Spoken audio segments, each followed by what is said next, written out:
Okay, welcome everyone back to the Outer Worlds. We're going to get started here in just a moment, continuing our Maniacal Moron run, where we are going ahead and making all the evil choices we can so we can sow some chaos throughout the world. And we're running low intelligence, so we get all the special dumb dialogue options. Bear with me for a moment here while I mute and send out the social media links, and then we'll jump right in and get started.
Okay, here we go. We're jumping back in.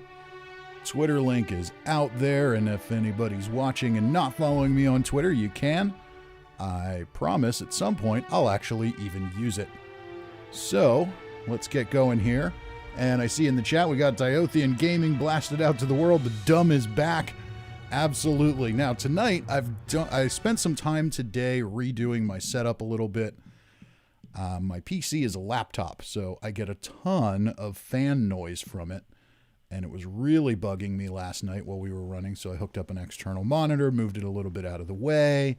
Hopefully that helps us out a little bit. I think we're still going to pick up some of that fan noise because it's just obscene, but we'll deal with it. We'll get what we can. Okay. And I will likely fumble with this keyboard because it's a big, fat mechanical one, and I know there are most people in this world that play games love that, but I'm not used to it, so we'll see how much I stumble with that. But we're back here. We are continuing. In with our quest in Emerald Vale, and Diothian Gaming with a $20 super chat. Can't stay and watch tonight. I'll watch the VOD tomorrow. Well, thank you very much, my friend. I really, really appreciate it, and I'm glad you were hanging around last night watching, and while I wish you could stay tonight, that's okay. Catch it tomorrow. We'll see how it goes. We're going to see what kind of trouble we can get into. Okay, so last night we met Parvati. We recruited her, and now let's refresh our memory and see what quests we have. So, we have Stranger in a Strange Land, comes now the Power, which are the main quests. Die Robot will complete while we're doing those. So I think the next logical thing to do is head back into town and go talk to the vicar. Parvati had suggested we talk to him about what Thompson has asked us to do, which is great and all, but really, that's going to give us the opportunity to recruit yet another potential companion down the road. So let's jump in here and see where we can find him. We'll learn a little bit about the religion of the Outer Worlds world. I've always felt weird in here. It's too clean. It is pretty clean in here, considering how dirty the rest of the town is. So if we talk to... Hey there, Mary. Don't see you round here too often. Oh, I just came to talk to the vicar is all. None of us are above confessionals. What have you got to confess? You ain't thinking of deserting, are you? What? No. And I resent the accusation. Wasn't nothing but a question. So that little Western guitar riff that plays, On my way. is it me or is that the same thing they use in Firefly? I'm pretty sure it is, and I'm pretty sure it plays in Fallout New Vegas at some point too. Vicar Max. Let's talk to the Vicar. Yes, what is it? You're an outsider. Fantastic. Vicar Maximilian de Soto at your service. Or Vicar Max if you're the sort who prefers brevity. And Ms. Holcomb as well. How rare to see you out. And with a complete stranger. Curious. Just tagging along, Vicar DeSoto. Don't mind me. I so rarely get new people to talk to. Name your poison, anything at all. Spiritual counseling, this season's tossball predictions, the quickest way out of town. Well, let's see here. We can talk to him about any number of things. How did you know I'm an outsider? What sort of spiritual advice do you offer? Just thought of something else I need to be doing. Well, I guess we might as well get to the point. Reed told me to cut power to the deserters. You got any thoughts on that? Adelaide McDevitt's encampment. Hardly surprising. Certainly, I never expected the peace between them to last. But... Sorry, I don't mean to... I mean, if we cut their power, they won't have any protection from marauders. We've got a wall, at least. Miss Holcomb has a soft heart. Always has, if you believe the talk. All right, so let's see here. Miss Holcomb has a soft heart, always has. Dumb dialogue option, here we go. Can Parvati get that treated by a Sawbones? I see today we'll be conversing without metaphors. I guess her condition is incurable. It's unlikely to be fatal, but she may feel more heartache than most. Indeed. Could you maybe stop talking about me like I'm some kind of weird bug? Parvati is the most wholesome character I think I've ever seen in a video game. Let's see here. What do you think of Adelaide's group? So what do you advise? Or, right, great. Can we wrap this up? Yeah, let's roll with that. Assuming your goal is to save as many as possible, then you should bring everyone together. Send the power to Edgewater and convince the deserters to return to the fold. Okay, so... Simply put, that saves as many lives as possible. Well, is that really what we want to do? I have a plan for how we're going to handle this, and it's maybe not what you're expecting, but maybe it is. We'll see. Let's see here. Is that even possible? Just talk everybody into coming together. I'll keep that in mind. Well, this has been a waste of time. Let's go, Parvati. I apologize if my advice was wanting. I find many people can find their path when presented with the right questions. To divine a true path out of the aether takes time. There are calculations to be done, variables to consider. But there is something I'd like to ask if you're venturing outside. Here we go. Here comes the here comes the side quest, and we've got two dumb options. We can say what? Or even better, eat your own variables. I prefer steak. See ya, preacher man.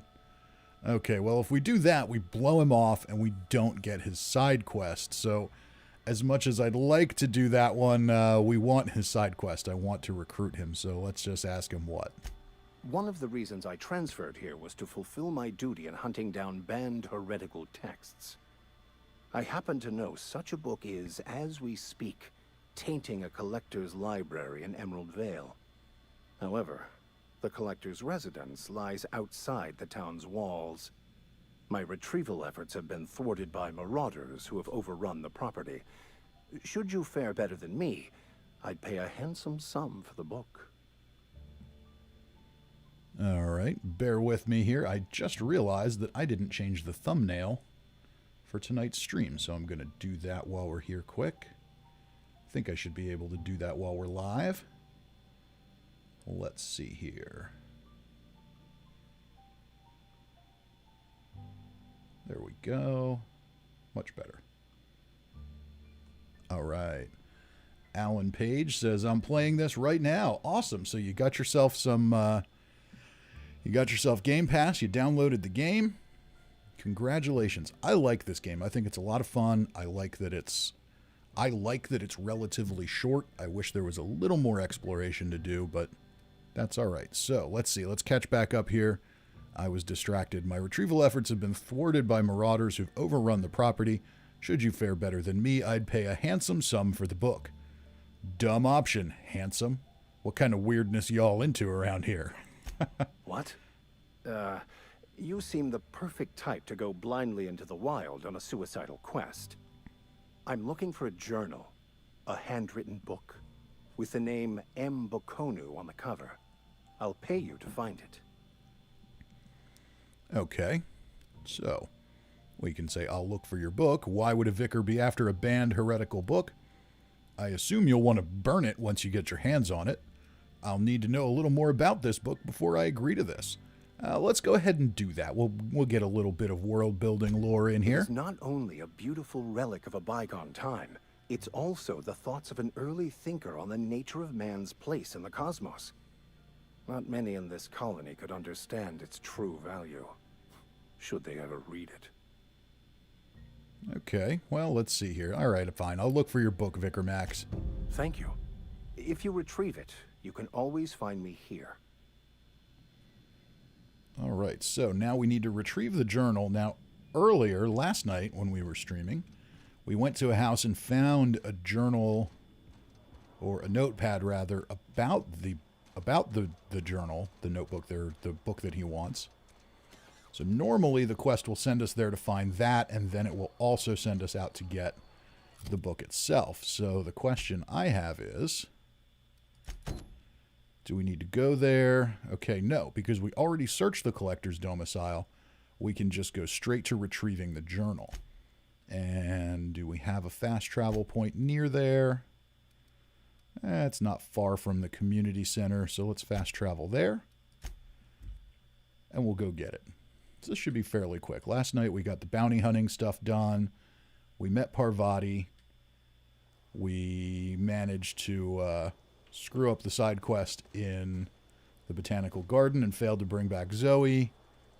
So I think we're going to be okay tonight to get pretty far. All right, looking back on the chat here, Alan Page says it really is a fun game. Yes, it is. I agree. So yeah, we got something going on down here. Okay, so my goal for tonight is to finish the Emerald Vale portion of the quest and actually get our spaceship off the ground. We're going to take out some marauders. Okay, let's get out of the way here. I want to try and stay stealthy. They know we're here. Let's just let those alert arrows go away. There we go. Come out and play. Ready for this. And this time we're busted. First one. Okay. Look at us. And that's all done. Easy enough. All right, Parvati. Thank you for distracting them. So yes, and we are playing this Old Man McRib style for those of you who've watched that Fallout 76 series I do, where our companions, we want to have as many of them as we can, but mainly because they're highly effective human shields. So that's how we're going to use them, is effective human shields. All right. I don't think there are any raiders in here, but I know there are a couple of landmines, and the background noise in here is pretty loud. So this is only my second stream of this game, so please, if the balance is out of whack, if you have trouble hearing me or the game or anything, feel free to say something in the chat so I know, and I can make adjustments accordingly. Alright, took care of the landmines. So this is the cave that the note we found in the collector's house told us about earlier. Meeting Max just puts that together. There's 2 mag picks, and I guess our lock picking is high enough that we don't really need to use any mag picks anyway, but that's okay. We'll grab them. You never know when you'll need those sorts of things. That's so satisfying. The Little beepy, spinny thing. Very, very satisfying. I like it. Alright, don't need that. We'll take those. And now we can likely just return to max. We probably don't need to do a whole lot else. Alright, illustrated manual, return to the vicar. That we can do. Alright, we'll head back to Edgewater. Cannot fast travel while near hostiles. Am I near hostiles? Maybe there's something that needs killing on the outside of this cave, on the other side of the cave. Let's find out. We'll sneak out and see. I keep trying to hit that to spot enemies. That's not how that works in this game. Okay, so we've got some hostiles up here. What do we have? Primals. Ooh. Do we want to take on a primal? Let's do a save really quick here. Just in case. Let's take on a couple of primals and see how we do. They are worth some XP. What do we have here? Primal Hunter, Primal Brute, Primal Behemoth. That's what I was afraid of. Oh, there's one right there. Okay, you know what? I think we're just going to move along here. We don't need to get into that kind of trouble just yet. If there was no Primal Behemoth there, I might go for it, but we're still really low level. Let's see what happens if I shoot just this one. So remember when I said I don't want this kind of trouble? Yeah. I guess I'm dumb. What can I say? We are doing a dumb playthrough.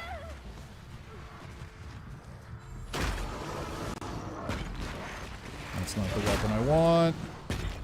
Okay, plasma. We're going to try and use the plasma rifle and see if that can... Okay, we got one down. Got to keep running and keep healing. Yep.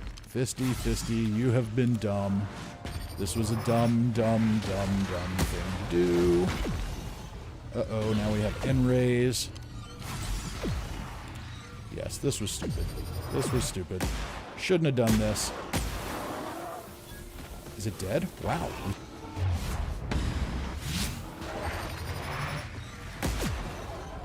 Okay, we did it. Is that all of them? That's all of them. Okay, so that was a dumb thing to do, but we survived, so it's okay.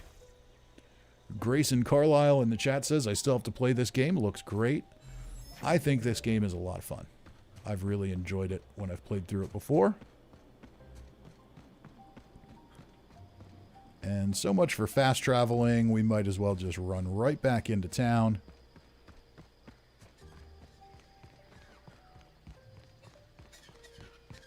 Let's see how we're doing here. Okay. We'll go find the vicar. Tell him we got his book. We'll recruit him and then move along our quest. We're going to have to go back to the Botanical Gardens. We can talk to Adelaide and decide how we're going to progress. I already know I already know what I'm going to do. So there's a few ways we could do it, but we'll get a little bit of story in for a little bit of context before we do that. Where is the... Here we go. Here's the entrance.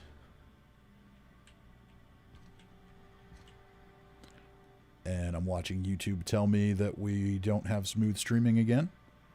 But I'm seeing my data looks fine, so I guess we're going to keep going.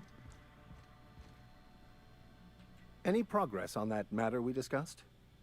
Well, yes, I've got your book right here, Vicar Max. Wonderful. This is fantastic. Well worth all the sacrifices I... Wait. What the fuck is this? Is this French? I can't fucking read French. It's a law-forsaken joke is what it is. French. Ha! I was so high and mighty, preaching to the yokels about following the plan, while fighting it at every turn. Let's see here. You didn't want that book to keep others from reading it. You just wanted it for yourself. You're overreacting a bit, don't you think? That book seems a bit more important than you let on. Let's roll with that one. There is little more important than such a precious, rare text. I've spent my life searching for the keys to unlocking the secrets of the universal equation that underlies the plan.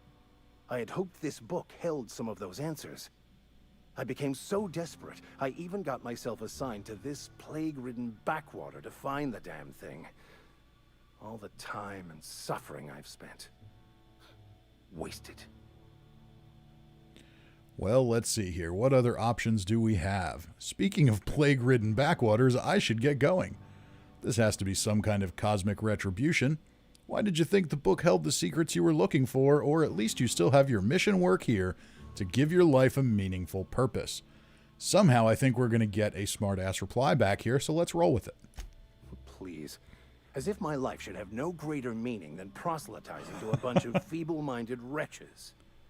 Nothing could be more excruciating than discussing the true nature of reality with people who have no interest beyond their next Aetherwave program. But that's neither here nor there. What I need to do now is to find a translator, obviously. But to do that, I'll first need to secure transport. Ah, secure transport, you say? Perhaps I could make myself of use to your crew. Perhaps you could. Could be a beneficial arrangement. You need a ride out of town. I wouldn't mind a ship hand. Certainly. I already gave you most of my money, but I can offer you free spiritual counseling. Oh, and I'm sure I'd be that's happy worth to watch your something. back. I'm pretty handy with a tossball stick, or any blunt instrument, really. I'm also a passable gun hand, if it comes to that. I can usually talk my way out of conflict, though. Okay. Oh, I'm fairly competent at hacking computers as well. I'm sure that's a useful life skill. Catch up on the chat here. Let's see here. Oatmeal771 says hello. Hello, Oatmeal771. Welcome to the stream. Welcome to the chat. We're going to see what kind of trouble we can get into here tonight. All right. I'm fairly confident in hacking computers as well. Sounds good. Let's go. That's all part of your vicar training. Spiritual counseling. Are you even a real vicar? Not sure I'm in the market for a hacking, brawling vicar. Maybe some other time. No, I definitely want him to come. Let's hit him with that all part of your vicar training and get a little more of his backstory. Well, understanding computers is, though I admit I took it further than most. And I was quite the 32nd back during my seminary days. Left many an opponent bleeding on the field. Tossball is, of course, the preferred sport of the Halcyon colony. It is brutal, violent, and it sounds like it's probably rigged. All right, so sounds good. Let's go. Let's roll with that. Fantastic.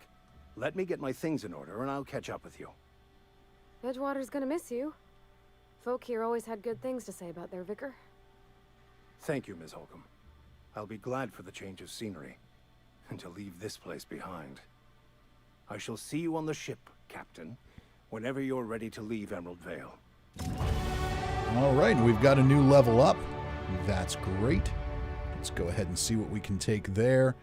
I want to boost up my stealth again because we're going to need some of that to complete this next quest, if I remember correctly. So let's go with that, and we'll apply. Oh, wait. No, we have one more point we can take. Oh, that's right. We're maxed out there. Okay, so hacking I'm fine with. Let's grab another point in rain. No, let's do more dialogue. There we go. Why not? Okay, so let's apply that. And now we can take perks. So I guess we need to take 5 perks before we can get to tier 2. I've taken the TTD, aka not VATS related perks, so that's good. XP from companion kills, not really worried about that. Vendor prices, base health. Fast travel when encumbered. We don't get encumbered that often. Let's see here. Carry capacity doesn't hurt. Weapon and armor durability loss. That would be a pretty good one to take, but I can repair things on the fly, so that's not that big of a deal. Let's go with the base health. I think that'll work. That'll help keep us alive a little bit. Maybe we don't have to hit that inhaler quite so often. All right, all that looks good. And I guess we can't level up Parvati yet. Okay, that's fine. So from here, we're going to go back to the botanical garden. But before we do that, I want to go back into the cannery. We're going to find another one of those young engineers' journals or instruction manual things. Now, that's a quest that we're going to get when we get to the botanical garden. But they still stay unmarked. So rather than wait for that, we'll just collect them all. We get the third one in the geothermal plant. Okay, don't want to steal. There we go. Guide to Mechanical Engineering, Volume 2. And there's a terminal here. Let's see if there's any lore on it. Edgewater Saltuna Cannery, terminal access, company notifications. Continue. All right, so we just have kind of a memo from Reed Thompson, the boss of the place. Edgewater Saltuna Cannery, a Spacer's Choice property. From the office of Reed Thompson, Outpost Administrator. Symptoms of infection have now reached a critical mass. I've instructed our staff to transform the old domicile into a sick house. Plague is a reality of life on the frontier, and as Spacers, we're expected to face up to reality. And the reality is that we do not carry enough medicine to treat all of you. Medical treatment is a privilege, not a right. We must strive every day to demonstrate our worthiness of that privilege. If you find yourself suffering the symptoms of incipient plague, the best thing you can do for yourself and your family is to don your jumpers and come to work. Work fortifies the spirit. Physical illness recapitulates spiritual weakness. So basically, if you're sick, shut up and come to work anyway. Who cares if it's a plague that you might spread to everyone else? Shut your mouth, stop your whining, and come to work. And here's a dose of religious BS to make sure that you continue that. Let's pick this one. Why not? Nice. All right, we'll grab that. So we don't want to steal too much around here, but in a space like this, nobody can see. So it's okay. All right, so we took that. We got the other other engineering book.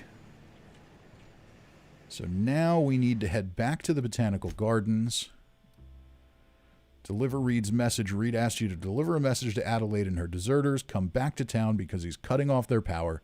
Adelaide and her people are camped out in the botanical lab north of Edgewater. So that is what we're going to do. We're going to head over there. See if we can convince them to come back. My guess is no. In fact, I'm certain of no. But we're going to do something then to resolve that issue, to make all of that not much of a problem at all. All right, let's see here. Now, before we do that, before we start talking, we're going to just walk through the town here, who have conveniently forgotten that I murdered their guard for her jacket and gun. Sadly, I couldn't get the jacket. He used to follow me around before he left the cannery. Oh, that's right. Thomas. Thomas is the one who gives us the quest for these engineering guides.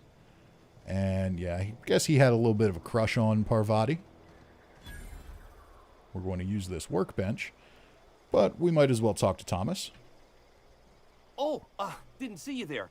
I was just occupying myself with a little engineering.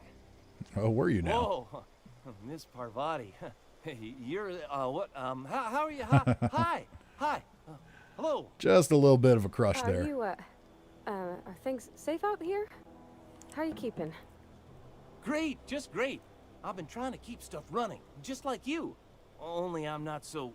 Wait, they didn't kick you out, did they? Not yet. Oh gosh, no, I'm just along with this fella here.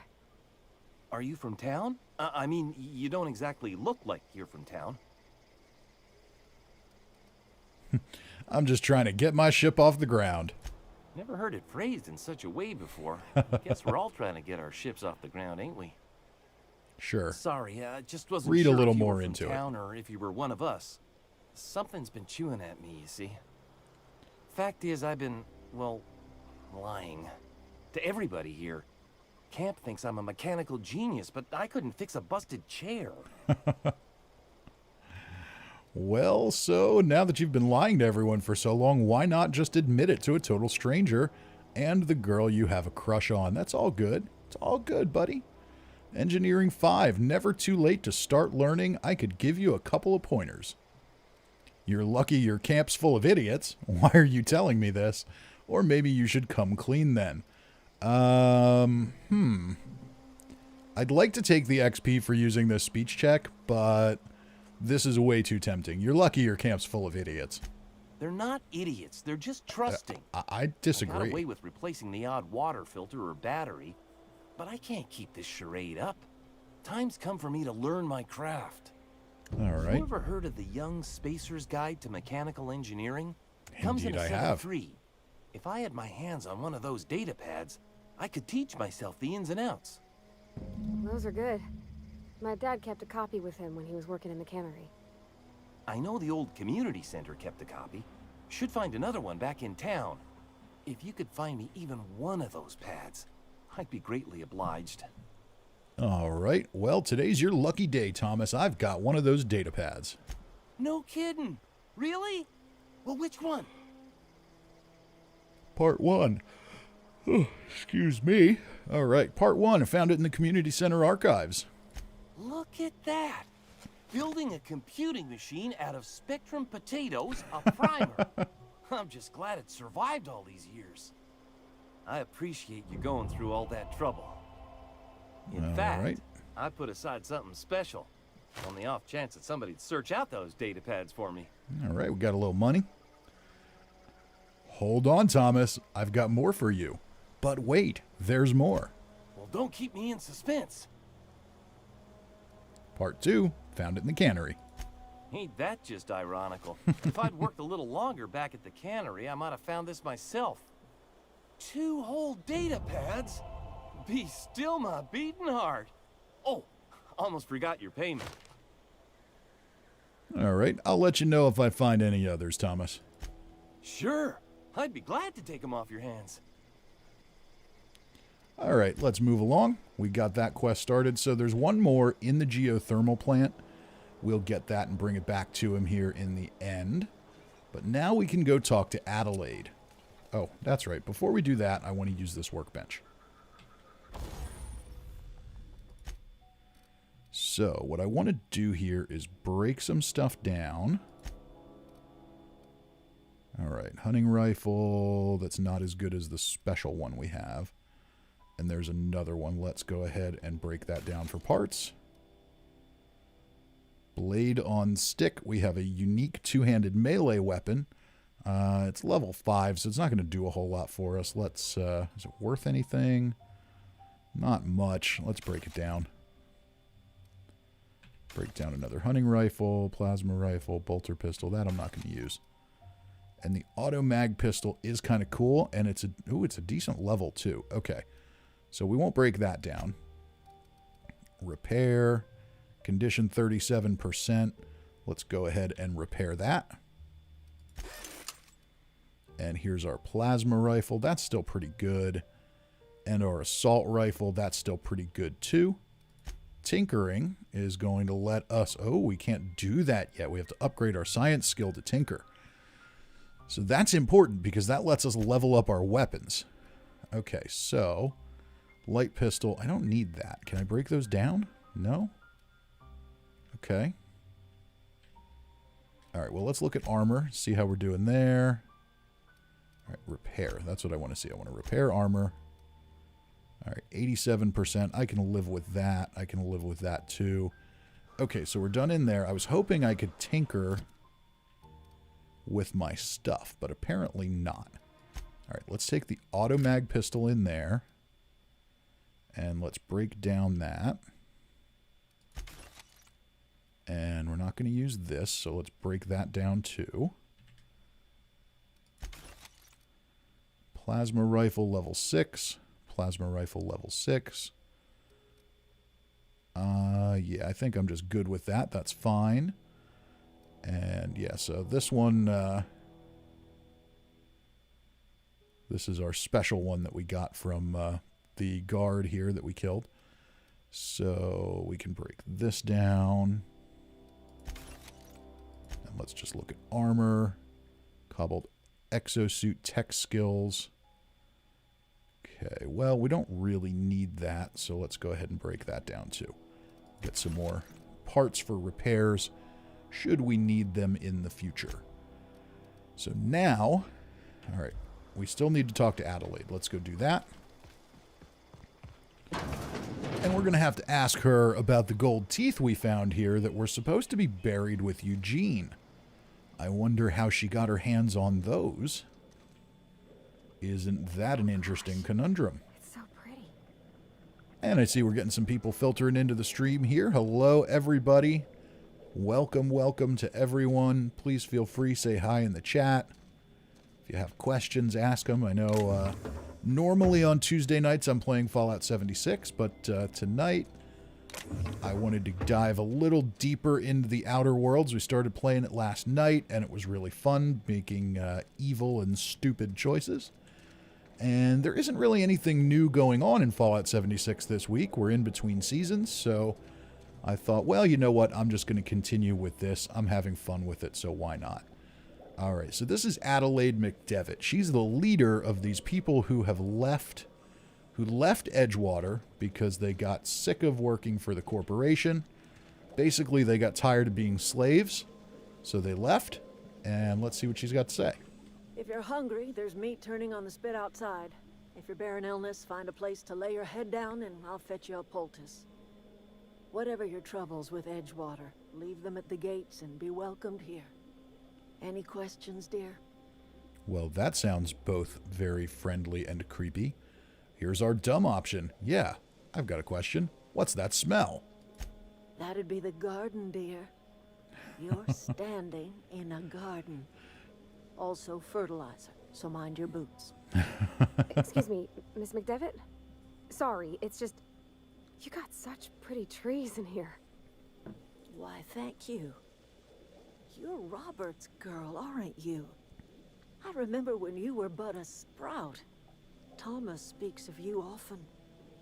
Are you staying long? You should try some of my tobaccorn tea. I brew it in an old spittoon, but it's been cleaned. I should hope so. So Reed sent me to make peace with you.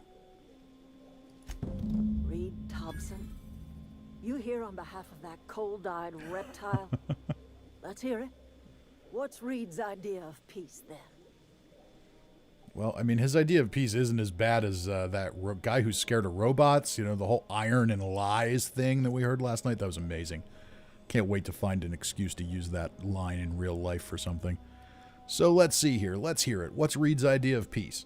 You're living off power that belongs to the town. Come back to the cannery. That's about it. Reed asks you to consider coming back to town. He's willing to make amends. Something about coming back to town or losing power. I wasn't really listening. I can't say I blame you. Reed is positively soporific.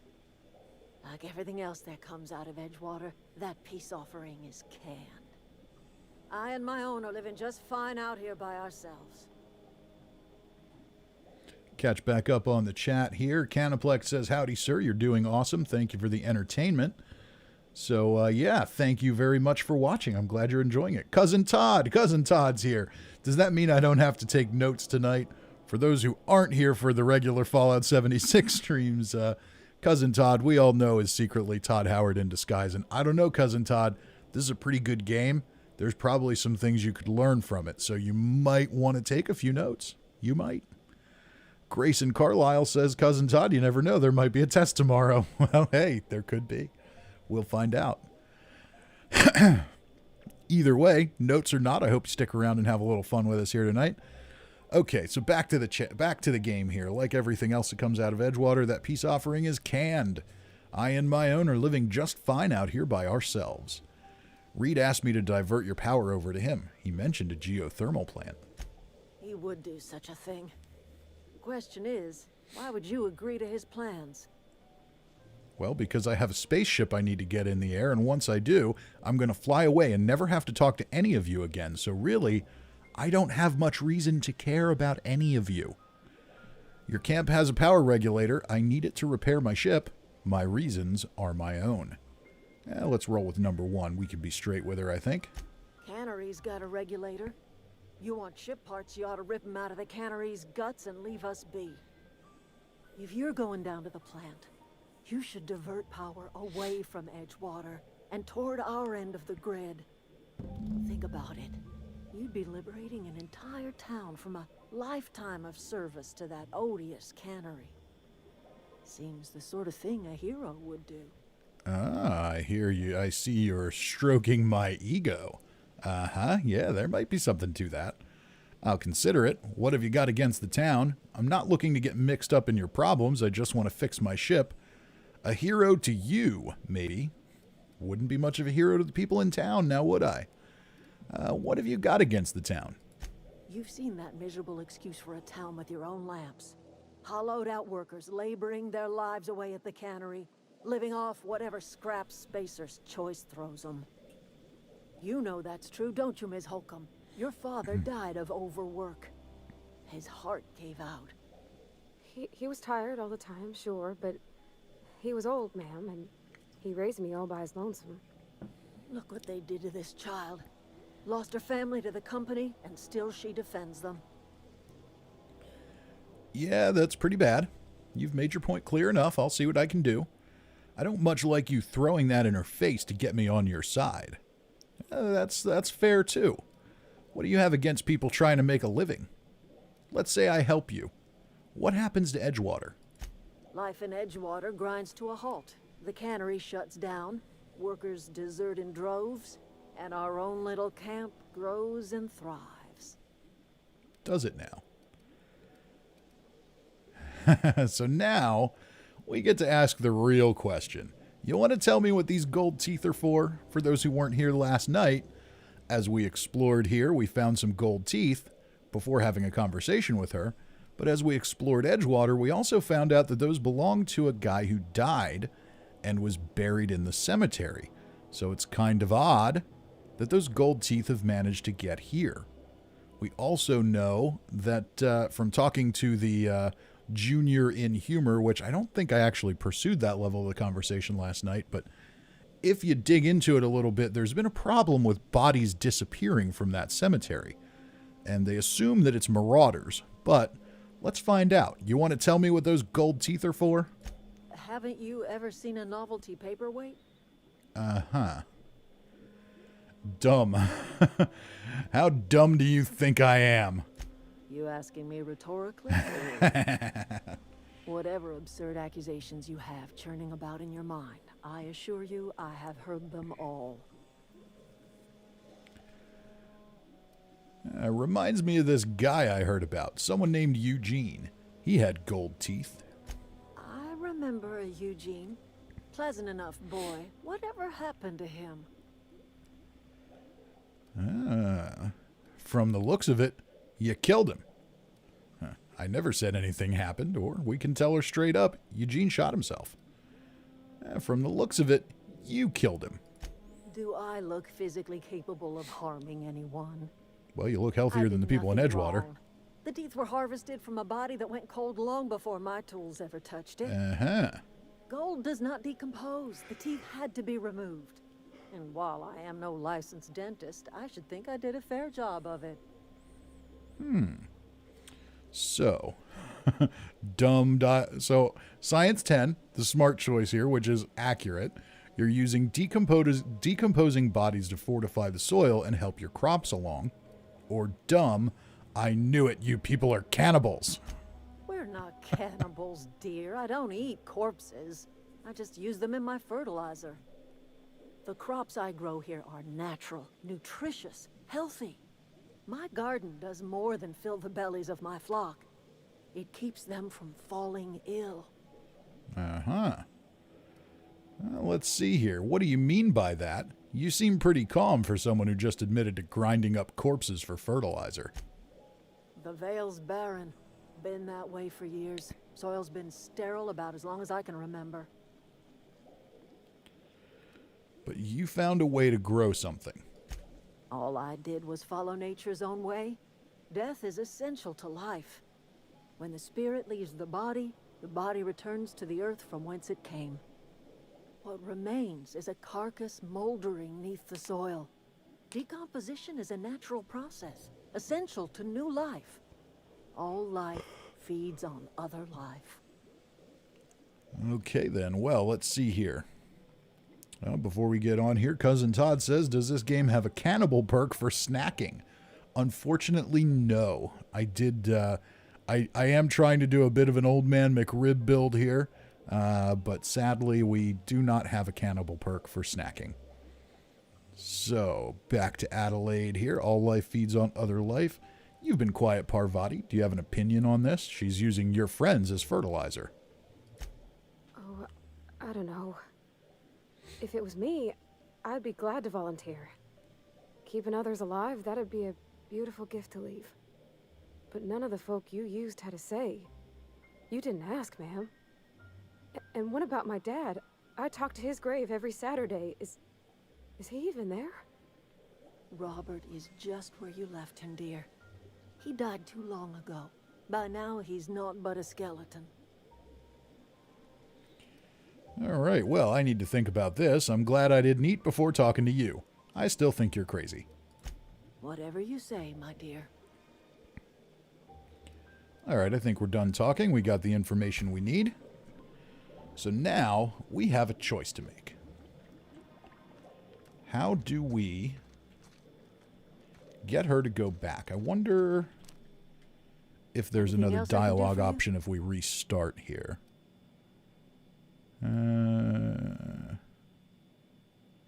When we first talked, you assumed I'd come to live here. I am getting old, you know. These two lamps of mine are not as bright as they once were. Or I might have seen you for what you are. Oh. And what's that exactly? Remains to be seen. Might be the man that saves the veil. Might be Reed's personal gun hand. Save the veil. People around here lack the strength to effect change. Or they have the strength, but not the will. You seem to have both. Okay. Flattery won't work on me. Why are you telling me all this? A little prattling never hurt anyone, dear. You might even catch a little sense, if you listen close enough. I can't stop you from conducting your business down at the plant.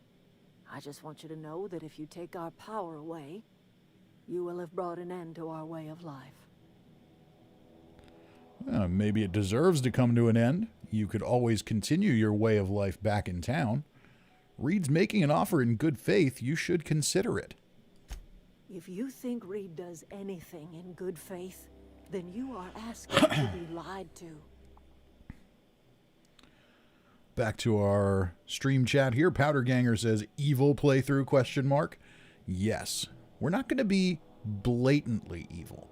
We're going to do some diabolical things and pull some strings in the big picture. So I know where I'm going with this so that we can get the end result that results in the most mayhem. If you think Reed does anything in good faith, then you're asking to be lied to. You could always continue your way of life back in town. You and Reed obviously have some sort of history, and I'd like to know what it is. That's because Reed was my boss. I was the cannery's one and only flavor specialist, you see. Remember that limited run of white chocolate saltuna? No, I don't. I didn't live That here. was all me.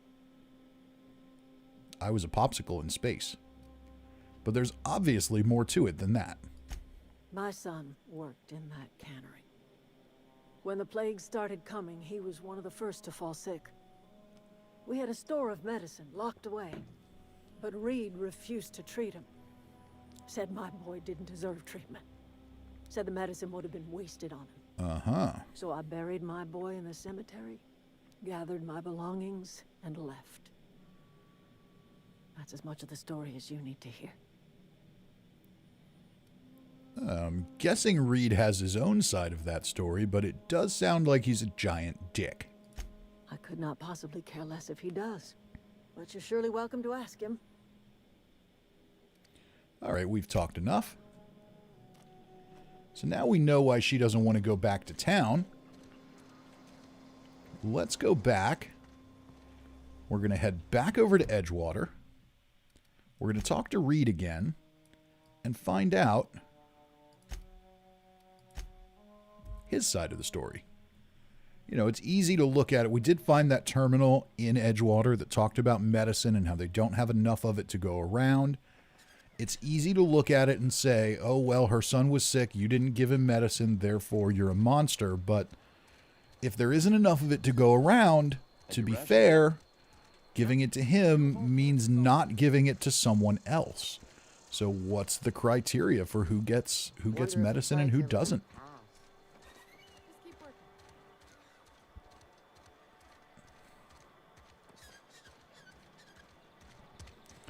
So we're going to run back into the elevator here, head on up and talk to Reed. We'll get his side of the story and decide if he needs to die.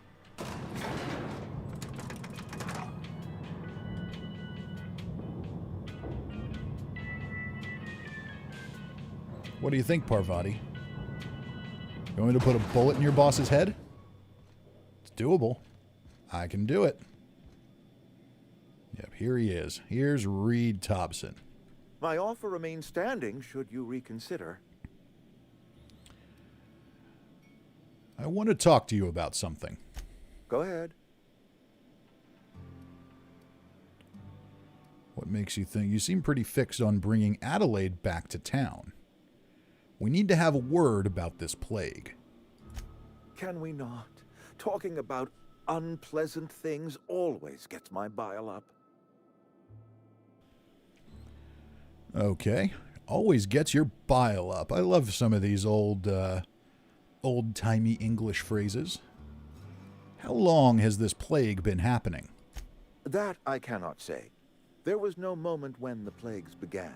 Disease always lurks on the fringes of society, waiting to infect the idle and the lethargic. Oh, is that how But it in the works? last 10 years, the plagues have become progressively worse and increasingly frequent.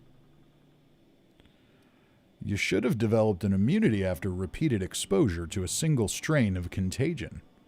Things have been going badly for you these last few years. Everyone gets sick. You don't have to be idle or lethargic or weak of spirit. Well, let's pass a skill check here. We might as well. Corporate doesn't like us using the word should. It encourages the imagination. I believe plague is a test. It is a test of our loyalty and our fortitude. No, it's and not. it is one we will see through to the end. Uh-huh. Okay. Let's see how that logic works out for you. You must have some kind of treatment plan. Show up to work, put in your hours, wear a smile. Problems of the body come from problems of the spirit. Work improves the spirit and fortifies the body. Uh-huh. Okay, so, your prescription for the plague is to show up to work? Medical 6, you know what else fortifies the body against disease? Antibiotics. You're not worried about contagion? Yeah, let's go with our skill check. And where do you suggest we find this magical panacea? Can we pan for medicine in the stream? Medicine is a rare and precious commodity. If you demonstrate you have earned Now the we're right getting to be to it. treated, you will be treated. Otherwise, you must heal yourself. Okay, you withhold medicine from your own workers. If I had enough medicine to treat everyone who fell sick, I would, but I don't. I can't save everyone. So I have to choose. Well, that's not entirely unreasonable, but... So we can say you let Adelaide's son die. That can't be easy for you, or that's monstrous. Well, you know, I think saying it's monstrous is easy to say, but the reality is that if he's telling the truth, that there's not enough medicine, and we have reason to believe that he is. Because remember that we went to... Old Man Abernathy asked us to go find some, and there wasn't enough. Esther told us the same thing. So it does sound like there isn't truly enough medicine to go around, so he does have to choose. Now, maybe the people he's choosing are, maybe the way he's making that choice is particularly monstrous, but he does have to choose. So that can't be easy for him, but I'm more interested in pursuing this line of questioning. You let Adelaide's son die. Adelaide's son was barely competent. I treat him with our medical rations, and it looks like I'm playing favorites.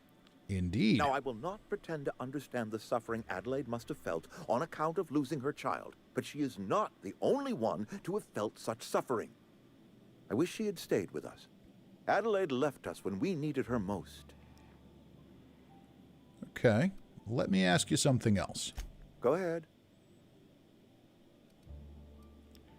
You seem pretty fixed on bringing Adelaide back to town. Adelaide was our only flavor specialist. We are a Saltuna canning institution. Saltuna without flavor is like a cysty pig without tumors, borderline inedible. That's disgusting. That sounds disgusting. Don't you people eat anything other than Saltuna? Were it up to me, friend, I'd stack our larders with Saltuna galore. No other brand of Saltuna adds as much vim or vigor to the body's humors. But, and this is something we must keep between the two of us, Saltuna is hard to come by. What with being a species indigenous to the seas of another world. Ah. Hang on, so what are you canning here exactly? What world is that? You should really try eating a vegetable. Well, that's really where we should go with this. That's their problem, is that they're only eating Saltuna and what is apparently not even Saltuna. And they have no varied diet. That's why they have the plague. But we're doing a dumb playthrough. Cousin Todd says, this guy's kind of weird about tuna. Yes, yes, yes. He is a company man through and through. And we're going to go with the dumb option here because that's why we picked low intelligence. Wow, alien fish with every meal. Talk about living the high life. Every meal? Hold on there, friend. This isn't Byzantium. We eat once a day, in accordance with Spacer's Choice Nourishment regulations. Once a day, huh? Go ahead. See if we can push him on the diet here. Have you taken a look around your town lately? What makes you think I can convince these deserters to come that back? You or not one of us may work to your advantage. Adelaide and her folk loathe the people of Edgewater, you see. I admit the fault was mine. I'm about as diplomatic as a bristling canid. I just hope Adelaide and her folk will see their way past my flaws and return to town. Okay, well, this is an ugly place to live. Of course people are going to walk away. Sometimes people move on. It's the way of things. Don't blame yourself. Let's tell them this is an ugly place to live. Nature is uglier. There is safety here. Safety and purpose. But not all of us see that. And I cannot force that vision upon them. Yes, we have lost good workers to desertion. We have lost even more to plague. But it is why we must square our shoulders and carry on. You and Adelaide have a personal history. Well, we already know that, but I'm going to go ahead and take this because it might lead us to where I want to go. Losing Adelaide was the hardest. She was our only flavor specialist. When she walked away, I knew we were in trouble. Spacer's Choice Saltuna is renowned across the system for its quality flavors and additives. We used to sell citrus-flavored Saltuna in our heyday. Ever since Adelaide left, we have been reduced to selling unflavored and spearmint. Spearmint Saltuna? I should go. All right, so we've learned the story here. We know that Adelaide has found a way to grow crops in the Emerald Vale despite having bad soil and all those things. We know that if she was in charge of things, the plague would go away because she knows that people need to eat more than whatever is in those Saltuna cans. But Reed is such a diehard company man that he absolutely cannot get around that. So, there's a number of options that we have here. We could go back, divert the power, try and convince Adelaide to come back to town, try and convince Reed to leave, but I don't know. So I'm going to leave it up to the chat here. We're going to take the first couple of comments here and see. I've got two choices here. One, I can proceed and try and find a peaceful solution and convince him to let Adelaide come back to town. I know a way to do that that may or may not work. Or I can just blow his head off. Then he'll be gone, and Adelaide will happily come back to town. Reed, while I do sympathize with some of his choices that he's had to make, and I understand making hard choices, you know, he is inconvenient. Cousin Todd says no peace. Let's just see here. If anybody in the chat wants the peaceful solution, we can consider it. But I think murder is going to be the way we go. Take the power away from the garden. That feels more evil. Yeah, it feels more evil. I've got a little more to do with that, though.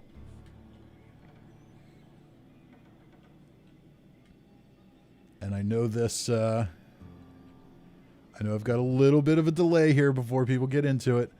Everyone can eat alien fishies? Okay, well, no one has made a convincing argument for peace.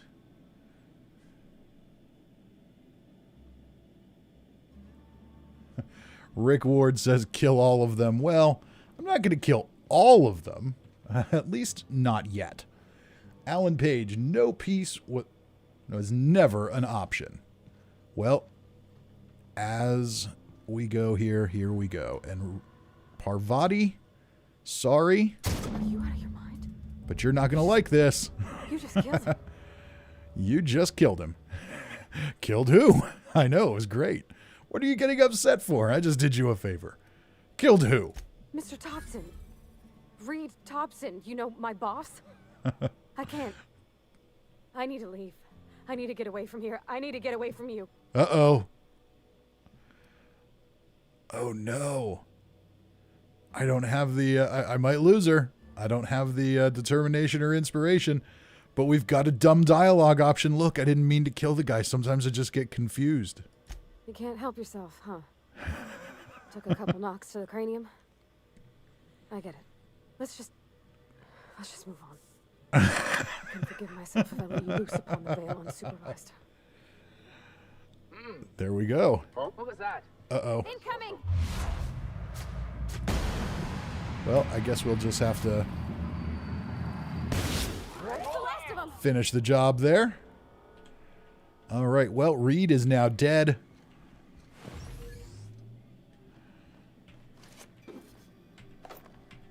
We'll take his stuff, including his key.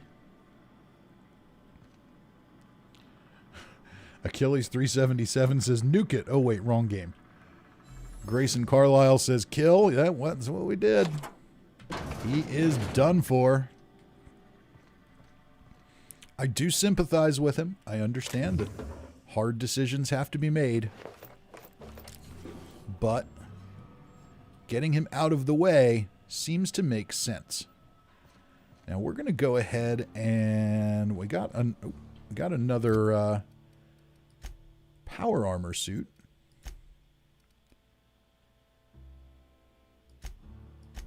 We're going to put that on Parvati. Give her a little bit of damage resistance there. And we're going to take a look at Reed's terminal. Messages from Reed Thompson.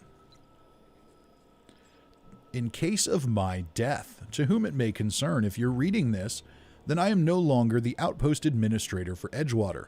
Whether through the shedding of my mortal coil through natural causes or through early retirement, the stewardship of Edgewater has passed on to someone else. You. But most importantly, it is imperative that you keep the Spacer's Choice family together. Adelaide McDevitt and her followers have taken camp in the old botanical lab. Their place is here, working with us. Adelaide is impervious to reason and refuses to entertain diplomatic overtures. The only way to induce her into coming back is by heading into the geothermal plant, cutting off her power, and leading her people back to Edgewater. With the power shut off at the botanical labs, feel free to repossess any useful equipment contained therein, especially power regulators.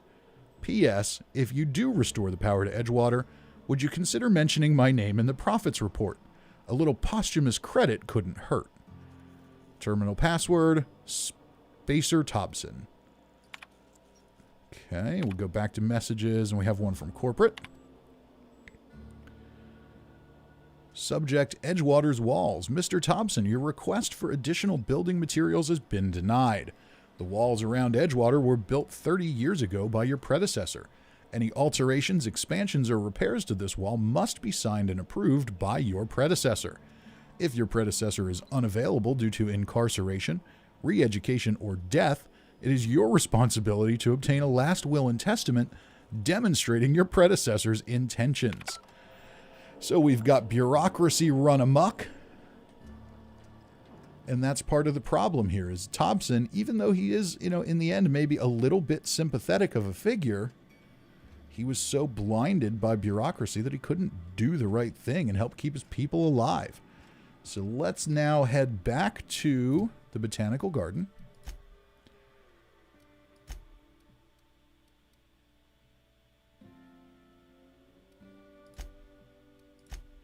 And I'm not sure if we can convince Adelaide to come back now or if we've got to switch the power first. We'll try and talk to her quick. We may have to switch the power first, and that's okay. That's no big deal.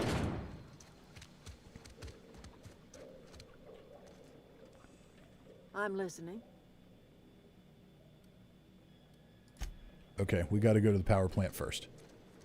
All right, so that's where we go. Do I have a fast travel point for that yet? I know I was close by it. I'm not sure, though. Marauder Hideout. Nope, I haven't been there yet. Okay. But it's not far from the community center, so let's head over there.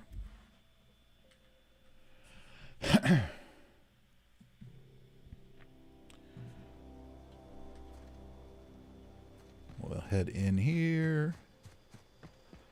And we don't have another level up yet, but that's okay. We'll be all right. What's up here? Is that canids? It's canids.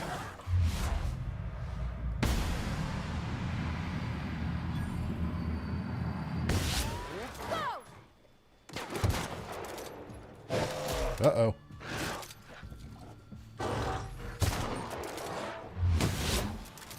Oh, that one's named. I wonder if he's part of a quest at some point. Good lord, how many times do I gotta hit him? Okay. Wow, that's an awful lot of stuff he's carrying. Okay, so, well, I'm guessing he was part of a quest. But we just killed him, so maybe that quest won't happen. Alright, so we've got some robots walking around down at the geothermal plant. We've got to find our way inside, but the front entrance is blocked off. Well, we might as well take out as many of these auto mechanicals as we can. Oops. As Ludwig would say, I keep hitting the wrong button. As Ludwig would say, they are made of iron and lies. So we might as well take them down. Don't mess with us. Okay, I think that might be all of them. There's a few out there. There's not a ton, though. We can sneak through here, but I think I'm going to switch to the plasma rifle.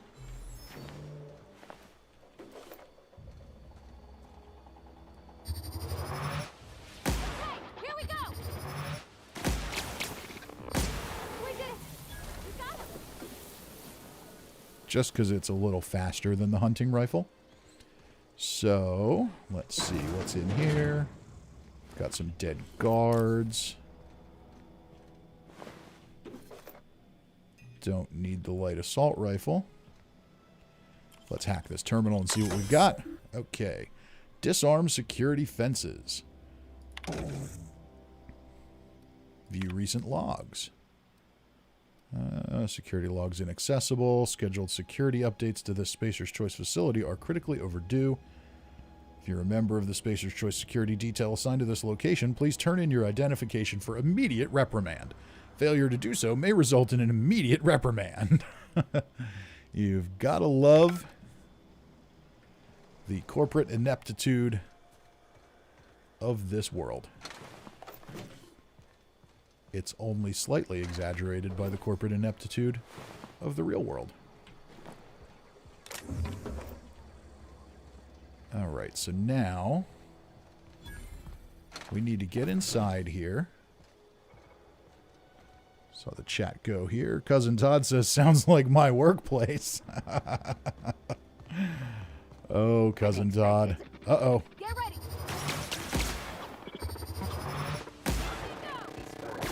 Oh, two more. All right? There we go. We're going to kill as many robots as we can and loot here.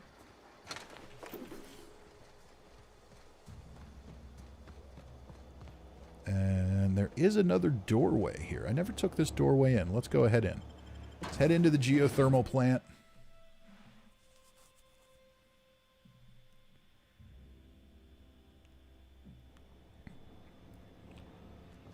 Okay. The control room should be ahead somewhere and a touch to the right. I hope we're doing the right thing. All right, so I know we're going to have to do some fighting in here. This is actually... It's not a super long quest, but it's not super quick either. So, there is something I need to take care of really quick. Oh. Let's take care of you first.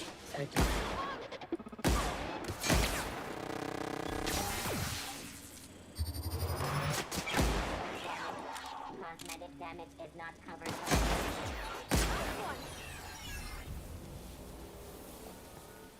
Okay. Anybody else hanging around? Nope, I think we're safe. Okay.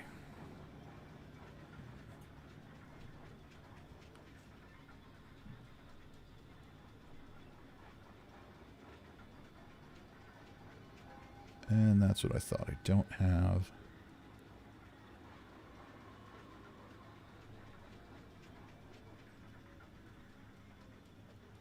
Okay, bear with me here for one moment, folks.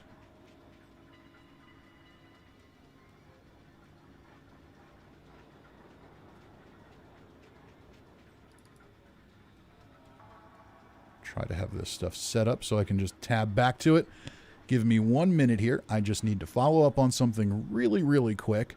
Should just take a couple of minutes. I'm going to be back. Then we're going to go through the geothermal plant, fight our way through there, and make our final choice on what we're going to do. I know what I'm going to do. It sets up a bigger thing later for more evil. I promise. And we're going to do that. Then we're going to get our spaceship, and we are going to get off this planet.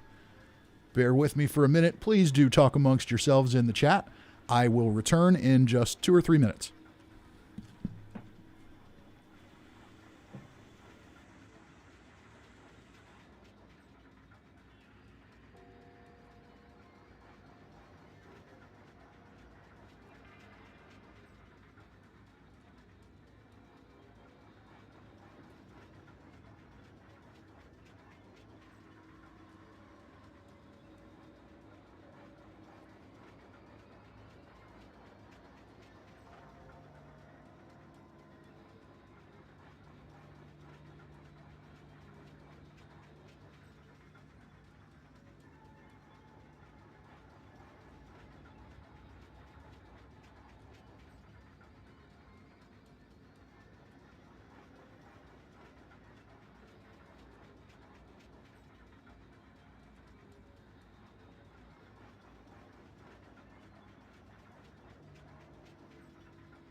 Okay, and we are back.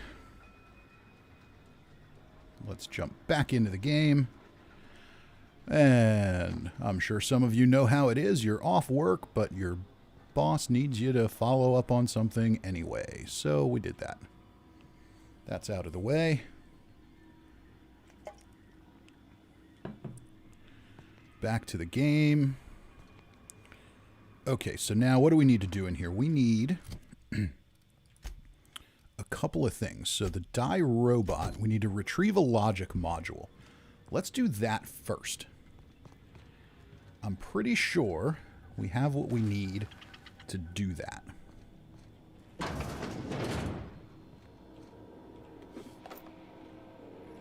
Let's also go ahead and unlock the plant with the password that Reed gave us. Enter the passcode. Welcome, Reed Thompson. Yeah, it's Reed Thompson, all right. Might as well be. And we've got some lore. Okay, access personal log 079. Personal logs. S. Tanaka, Chief of Security. Chester Higgins again, that hullhead. Found him fiddling around with one of the mechanicals, so I had to write him up for tampering with company property. Just in case I'm reading this a couple days from now and feeling bad for what I've done, let me just remind myself that I've warned him before. He's always been a little crooked in the skull. He was working on some logic module. I confiscated it. Should be in my lock-away room for the foreseeable future. So we know where to go for that.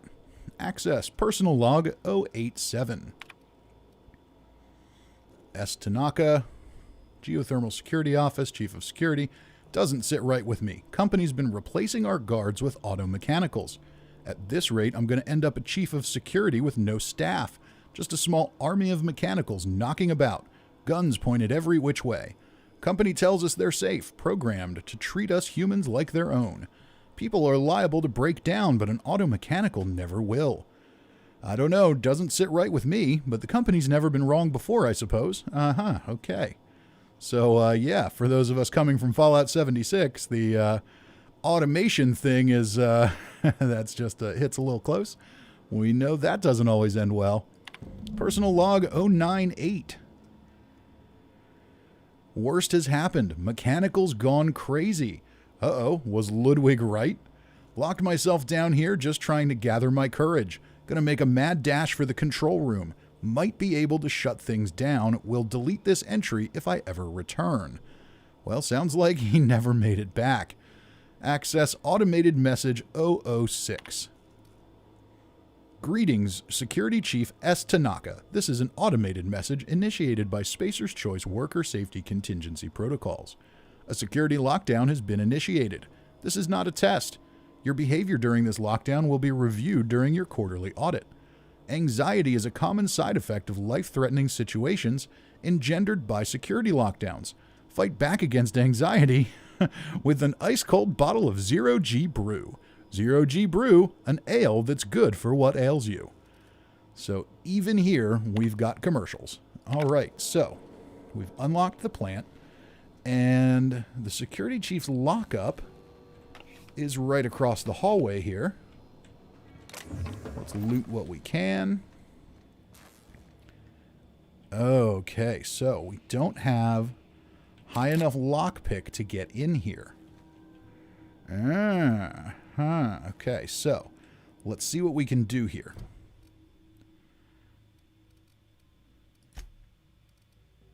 Skills. All right, so I need 70 lockpick to get in there?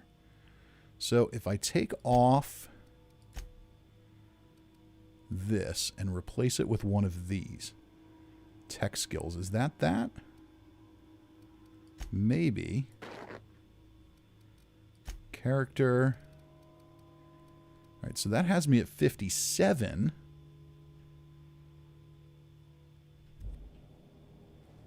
Still not enough to get in, so I don't know if this is going to work. I don't know if it'll be possible. Can I change Parvati? What happens if I change her outfit? Because I've got more tech skills that I can give. I don't know if that's... Okay, gets me to 59. All right, well, let's see what we can do here. Do I have any aid items that might help. I doubt it. Let's see here.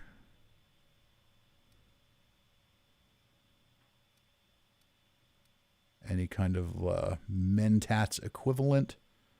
Base health, plus 25. Yeah, I don't care about that. Companion ability cooldown.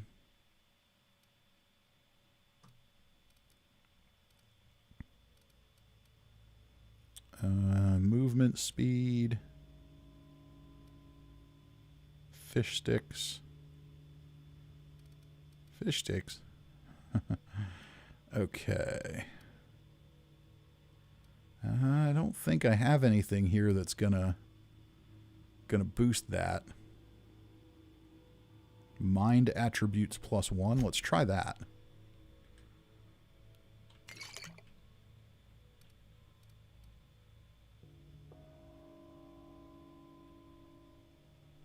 Okay, let's just see if that did anything. Ooh, it does. Okay, so maybe we can stack it.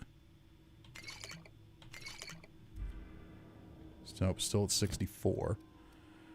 Okay, so that's not good. I just took all of those. I should have held on to one of them just in case. Because if I can get to another level, I'm not that far from another level, so maybe I can get back here. All right, well, for now, let's just keep going. We'll go on the quest. Maybe we'll get...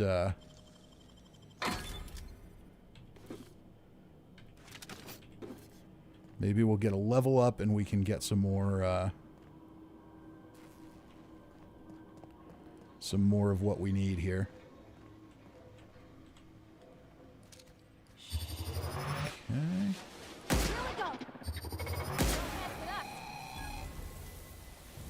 So we'll just keep killing stuff and hope that we can get a level up and maybe be able to finish that. And hopefully we'll find some other stuff we can use, because I think even if I get 10 more points in lockpick, I'm not sure that's going to be enough. I might need one more. Okay, so now we can change our quest marker back to come now the power. Divert power from the geothermal plant. We can explore in here a little bit. All right, look at that. Gotta love those kill cams. Got another one here. Okay. And if we go in here, we find somebody familiar. This is the repaired auto-mechanical scout. Remember earlier in the game when Ludwig sent us to kill this guy, Parvati said she thought she could fix him. And I said, I'll just smack him in the head a couple of times. And that still fixed him. Hastily written note. Borrowed a copy of Young Spacer's Guide to Mechanical Engineering. I think it's volume 3. I need something to read down in the pit. Much obliged, C. Higgins. So that's going to be our other engineering guide.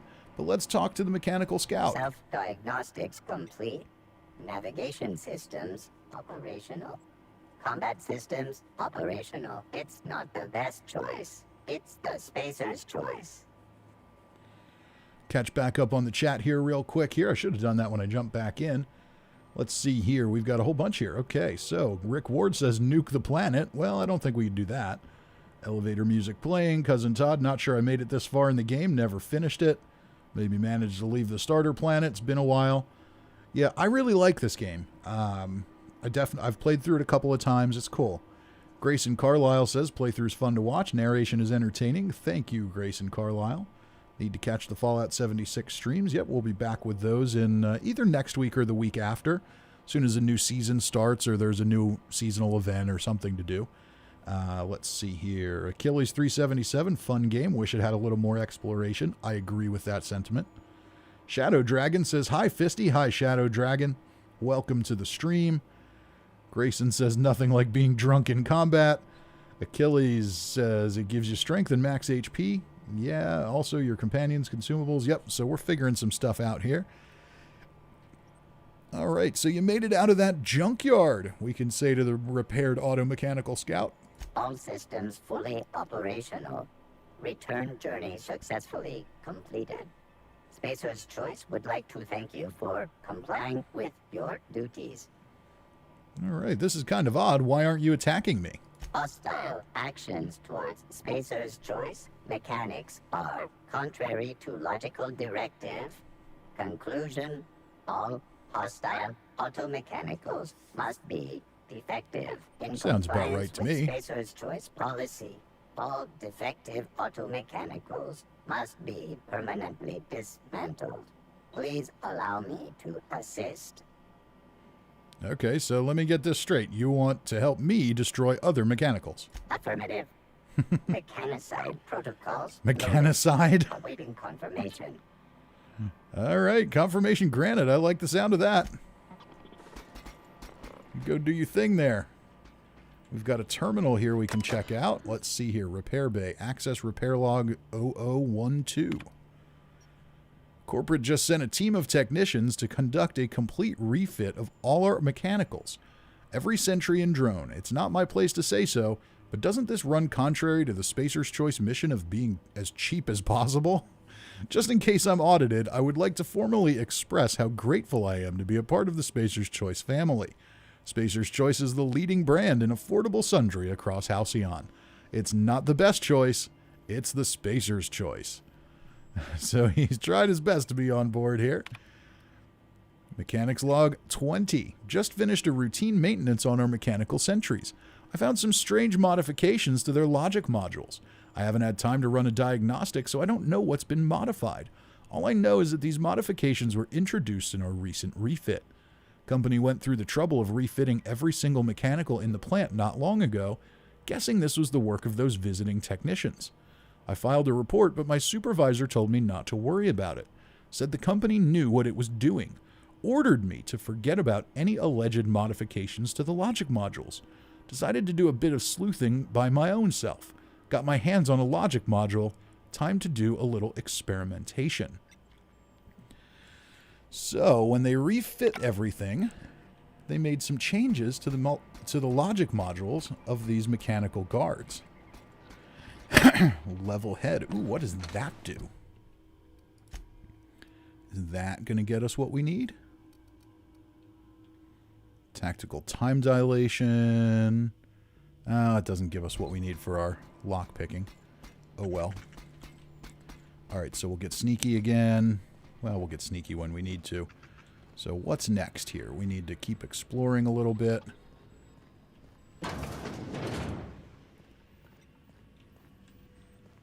And a bathroom, riot control armor. More locks to pick. Ordnance control armor. Okay, let's take a look at that. Okay, so medium defense skills +5. Alright, not going to help with tech skills. And that's what we're going to eventually need, so we'll hold on to it for now. Uh-oh. Did I push something I shouldn't have?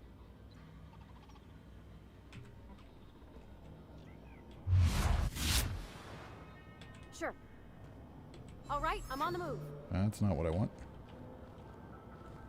What did I do?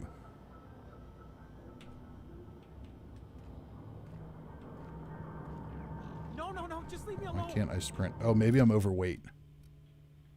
I bet I am. Yep, 92 out of 90. So let's go ahead and scrap one of these. I don't need all of these. Let's go ahead and scrap this. We'll break that down. That's junk. We don't need that.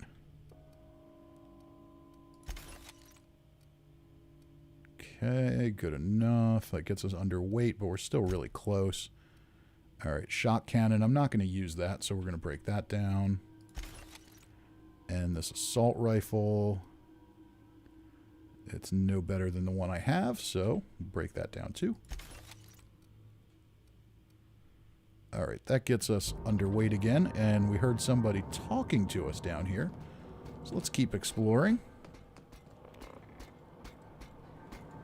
You're not real. You're not real. You're not real. You're not real. All right, that's right. We have more ladders to climb. So here you go, Cousin Todd. Here's a tip you can take back there. Look at that, working ladders. Go away, Phantom. So this guy's been down here for a while. On his own. Go away, Phantom. And I know we've got... Here is our other Young Mechanic's Guide to Engineering. We'll pick that up. So we've got that. Get away! And let's talk to Higgins. You're not real. He's You're only not a little real. crazy. Get away from me, Phantom. Shoot! Scram! Dumb phantoms. Where? You can talk? The phantoms never talked before. I knew I shouldn't have eaten that sprat raw. See? See, Higgins? This is why you must always boil your sprats before ingesting. Catching back up on the chat here, Cousin Todd says, ladders? We don't need no stinking ladders. Achilles says, Fisty, I think you can give Parvati stuff to carry. You sort of can. Your companions in this game boost your own carry weight. They don't have their own... They have their own inventory for like weapons that you can equip, but that's about it. Weapons and armor you can equip. Everything else, technically, you're carrying it all. But they do give you a boost to your carry weight. Dan Halen says, whoop whoop, I missed the first part, unfortunately. Well, that's okay. We're still in the first part of the game here. And we've got plenty to go, so you're here, and you can always catch up on it because it's up there. It's up there for a replay from last night. All right, C. Higgins, this is why you always boil your sprats before ingesting, so he's been eating sprats. And we've got a dumb reply here. Higgins, this phantom's got a name? No, you can't possibly be a hallucination. You're much too dense. Not at all, my corporeal friend. Higgins is my name. Chester D. Higgins. The D stands for definitely not insane. I use it as a is that how it reminder. works? So, how long have you been down here? Hard to say. By my reckoning, Higgins has been here somewhere between 2 weeks and forever. My recollection's a touch fuzzy these days. Uh-huh. And what exactly do you do here? Oh, Higgins has been many things over the years. Sprat Wrangler, Saltuna Critic, Aetherwave Personality, Chairman of the Board, Galactic Defender, Sisty Pig Tycoon. I've come a long way for someone who started off as a simple engineer right here in this plant. Sounds like you've led a bit of a life here. So you were an engineer, huh? I specialized in automechanicals, drones, sentries, repaired them, maintained, upgraded, did it all from my old workroom just over in the next section. Okay. Well, if you worked on these mechanicals, you must know a way to stop them. Look, I don't want to fall into any trouble with the mechanicals. If they wise up to our plans, they will come for us. With prodding irons. All right. Another dumb option with persuasion. I'm not afraid of any mechanicals. I can't even spell mechanicals. You know, you remind me of myself back when I was an intergalactic adventurer. I discovered a flaw. Their hostility levels were hardwired to maximum. There's no changing that, but you could rewrite their targeting protocol so they attack each other instead. Okay, another dumb one with engineering. No wonder they're so angry. Somebody messed around with their logic modules. We saw that in the terminal earlier. Yes, that's exactly it. I see you're also versed in the noble art of mechanical engineering. There's a behavior control terminal in the other room. It should have options to change how the mechanicals act, including whom they shoot at. Oh, that reminds me. You'll need my passcode to access the behavior control terminal. Okay. Here, let me just write it down for you. Any idea where I can find a logic module? Funny thing, I was working on a logic module just before the mayhem started. Security chief found me and confiscated the logic module. Okay, so I know where it is. I want you to get me in the door. I want to ask you something else. The tail. Definitely start with the tail. If you're feeling adventurous, the ears are a particular delicacy. Ah, so this must be about Sprat cuisine. Okay. Yeah, never mind. I was Forgot hoping what I'd... you were gonna say? Me too. I was hoping I'd get a way to find out another way into that security chief's office or his lockup, but apparently not. Okay, let's go ahead now. We need to get into that other room. Oh, that's right. We have to go around this side of the ladder to climb it.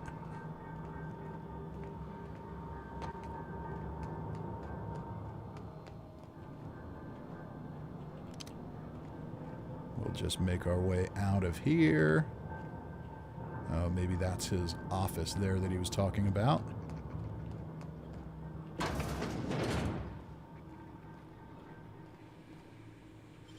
Okay, we can pick this lock. Good work. All right, we've got a workbench.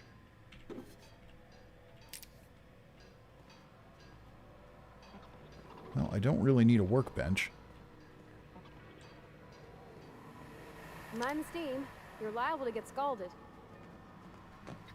Honey, Wow, not even a scratch. Okay. We're not getting through.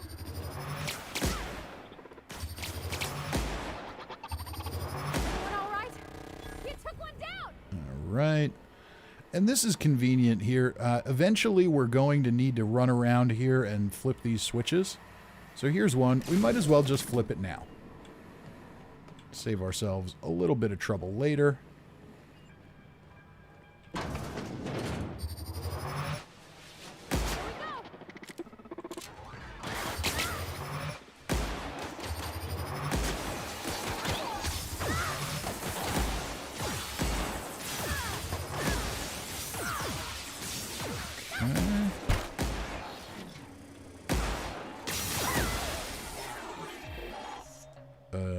Parvati.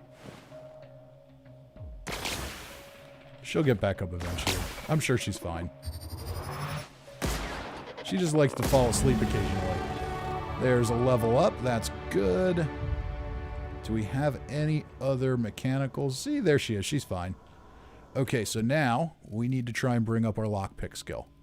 So as much as I hate to kind of burn through these now, let's bring that up. So we got up to 69. We need to be a little higher than that. Okay, but that's okay. We're going to go ahead and apply. And can we level up Parvati? No, guess not. Okay. So, all right, so we got this up to 69. If we have a 69, if we have a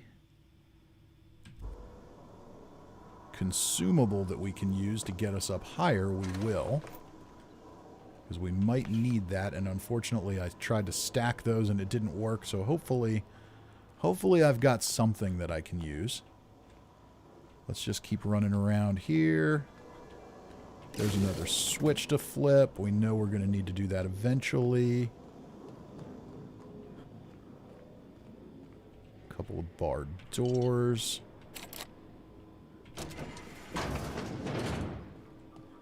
Let's go get the other one too. Nice one. Alright, probably didn't need to kill that. I thought maybe I'd get a little XP out of it, but I don't think so. Okay, so here's where we can retarget the auto mechanicals.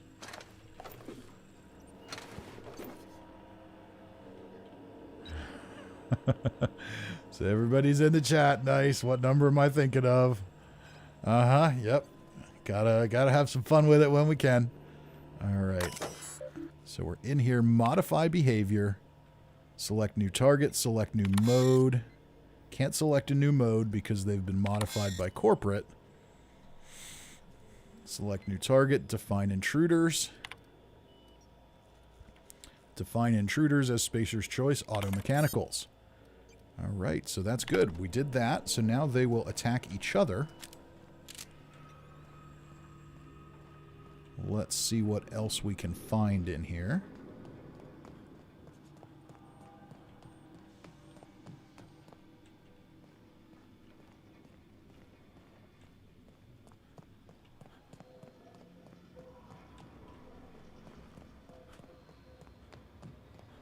Okay, where am I? I always get discombobulated in here.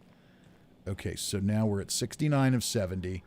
Do I have anything I can use to boost that up? I am so going to regret what I did, aren't I? Okay, let's see here. Sell tuna fillets, base health, body attributes.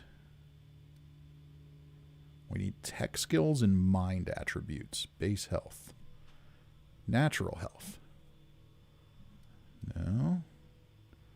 Movement speed, weapon attack speed. No. Natural health. Natural health. Natural health. Personality attributes +1. That's not what we need. No, that's not going to do it. That's not going to do it. That's not going to do it either. Mind attributes. We've got something. Okay. Let's use that. And now we can get in with 5 mag picks. All right, we're in. Ladies and gentlemen, we have hacked the room. I could do that. I wish you could do that too, Parvati. And we wouldn't have had to go to all that trouble. Weapon parts. Here is our corrupted logic module. Tossball card, one of numerous collectibles in the game. Some more bits. All right, and now that we did that, we can switch back to more protective armor. So that's good. And we can switch Parvati back to a more protective armor as well. We'll put her back in power armor. And what does she have for weapons? I don't really have anything else I can give her, do I? Nope, that's fine. She'll do fine. Looking at the chat here. Dan Halen, fun game with for you to play through. Could be an Alien Isolation with old lady McRipley. Or maybe it's Ribley. Yeah, it could be. Okay, let's see here. So now, where are we at? Divert power from the geothermal plant. You delivered Reed's message, but Adelaide refused to return. So we need to divert the power. And let's go ahead and find where we need to do that. That takes us back outside. Ah, vending machine. Here we go. Sell junk. That's going to give us a little bit of weight back. All right. Let's see. Do we have anything else to sell? I don't need 2 of these. And I'm rolling with what I've got there so I can sell this. Light tech skills. 8 armor, 3 armor. Yeah, we'll hold on to Parvati's outfit. And we can get rid of any melee mods because we're not using those. Armor mod utility. See, once we can mod things, that'll give us a little extra carry weight too, which is good. So some of those we'll use eventually.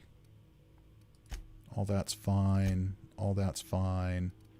Don't need to sell that stuff. All right, that gave us back some gave us back some carry weight.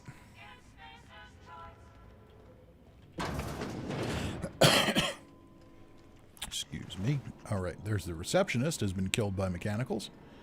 All right, we've got more stuff to pick up. And another terminal. Let's see what's in here.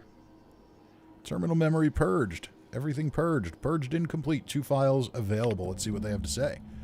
I had to borrow your copy of the Young Spacer's Guide to Mechanical Engineering. Radio's been sputtering and I needed the reference. I've returned the copy to the repair bay. So if we didn't already know it was here, we can find out with that. Chaos everywhere. Mechanicals gone haywire. Gunfire. Hearing some screams. Oh, law. I think that was someone's leg. Would like to leave early for the day. Please deduct delinquency fee from my pay. Thank you. Proud to be a member of Spacer's Choice family. Very, very proud indeed. So proud that they want to run out of here. I can't say I blame them. All right, let's see what we've got here. So down this hallway is going to lead us to the computer where we can divert power. But we're going to need to switch one more of those switches on, but that's okay. This will give us the... This will tell us where we're going. Redirect power. Alright, warning. Safety failures detected. High likelihood of moderate to severe structural damage. Redirecting power is an irreversible procedure. Power redirection function has failed. Manual override required. Please activate all 3 electrical track switches. Okay. So, we've got one of those left to get because we found the other 2. 3 switches. So That'll we'll be just easy go enough. get that one. And I think I know where it is. I just forgot to hit it earlier. Right in this room here. Yep. That's the last.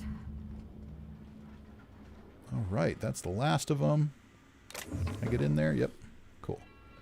And there is another terminal in here somewhere with a little more lore on what they did here that I haven't found, and I don't think we're going to stumble on it on this playthrough. But basically what it says is how Spacer's Choice came in here and proceeded to reprogram all the mechanicals because they wanted to shut down the plant. They wanted to kill all the people. And they are horrible, horrible, evil corporate goons in every single way. Okay, so before Hey, we do this, mister? let's talk to Parvati. Look, I know you want your power regulator and all, but I just gotta ask you. Do you understand what you're about to do? I know exactly what I'm doing, Parvati. I do. But I wouldn't mind hearing your opinion. Why not? I don't think you should cut off Edgewater's power. I think it would be cruel. I'm sorry. That just sort of came out all at once. Edgewater's hurting. We've been losing workers year after year, and corporate hardly ever sends replacements. There's barely enough Saltuna to fill our bellies anymore. But the town's got some good people in it. Decent, hard-working folk just living their lives the only way they know how. They don't deserve to be punished.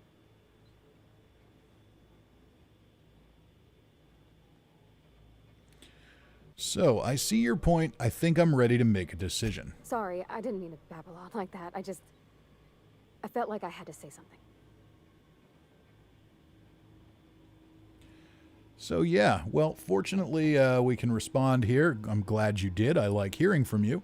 Don't worry about it. I was barely listening. Let's get going.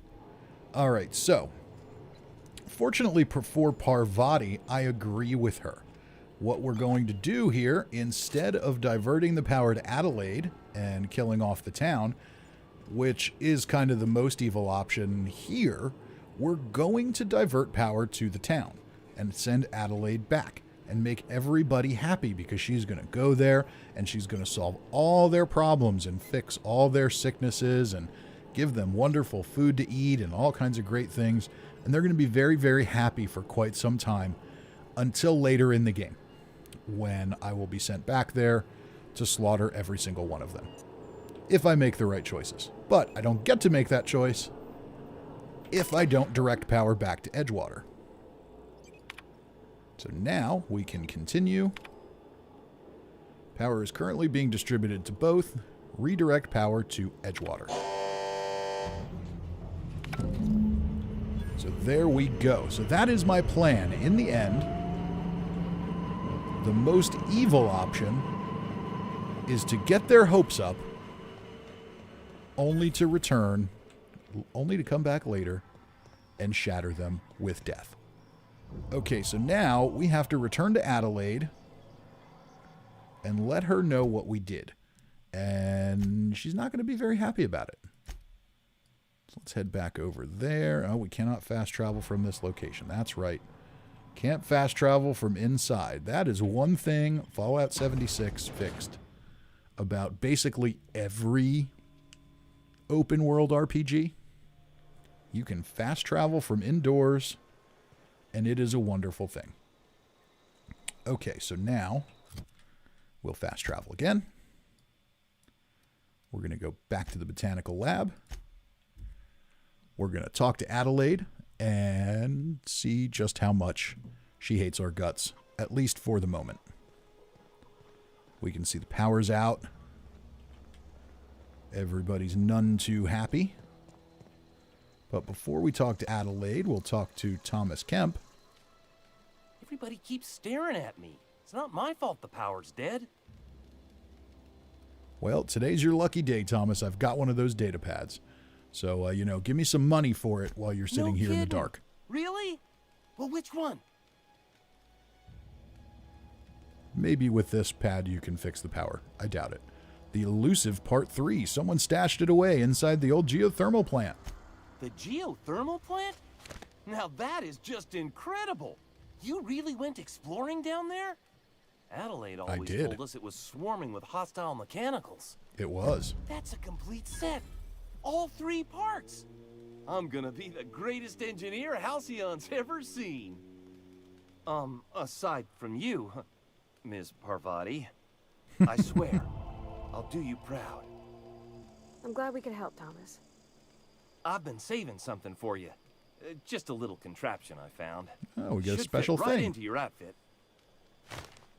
Okay, we gained an electrocharged surface. All right, very good. Catch up on the chat here. Grayson Carlisle says, get their hopes up and shatter them. Sounds like my last job. Oh, well, that sounds like an unpleasant job. Hopefully it wasn't as unpleasant as it sounds. Shattered with Death would be a good name for a film noir thriller. It very well could be. All right, let's see here. Can we modify any of our gear yet? I want to see here. Plasma rifle, assault rifle. So you can't modify the unique weapons. Let's see. The auto mag pistol. Install mod. So the only one I can really do is turn it into shock damage. Or we can put a sight on it. The extendo sight or the gyro sight. Let's do that.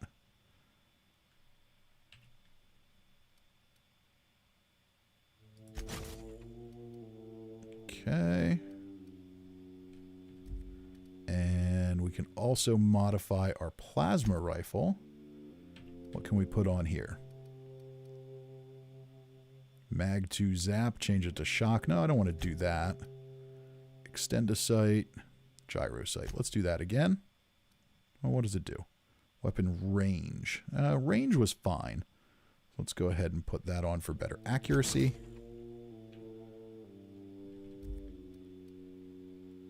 And we'll do the same thing with the assault rifle.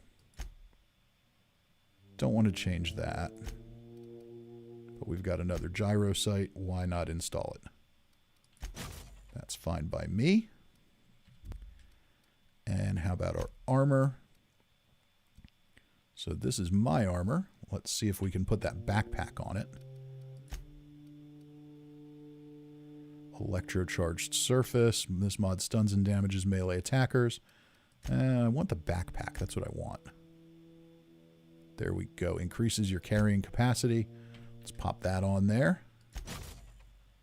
That's a good one to have. And let's go ahead and modify Parvati's armor as well. We'll give her the electrocharged surface. Why not? Okay. Good, good, good. We can jump out of there. And let's just make sure that everybody's got what they're supposed to have. Yep, she does. Perfect. Okay. So now we go talk to Adelaide, where she's going to yell at me and call me names, because she's not as nice as she looks. That's the thing about growing old. Your eyes start to fail. Elsewise, I would have seen you for the snake that you are, chopped you into pieces and roasted you on a spit. This is all you're doing. Cutting off my power, killing off my garden. Without refrigeration, my food will spoil, and my flock will starve. Yes, yes, it I will. want to ask you this in private, away from the eyes of my flock, so they do not see me lose my temper. Tell me, why did you do it? This isn't personal, Adelaide. I need your power regulator, or we can use our dumb option. I don't know. I like pushing buttons, I guess. Are you really this moronical, or are you just putting on airs? Listen here, Hullhead. I'm only gonna say this once. You want my flock wasting their lives in that cannery? Fine.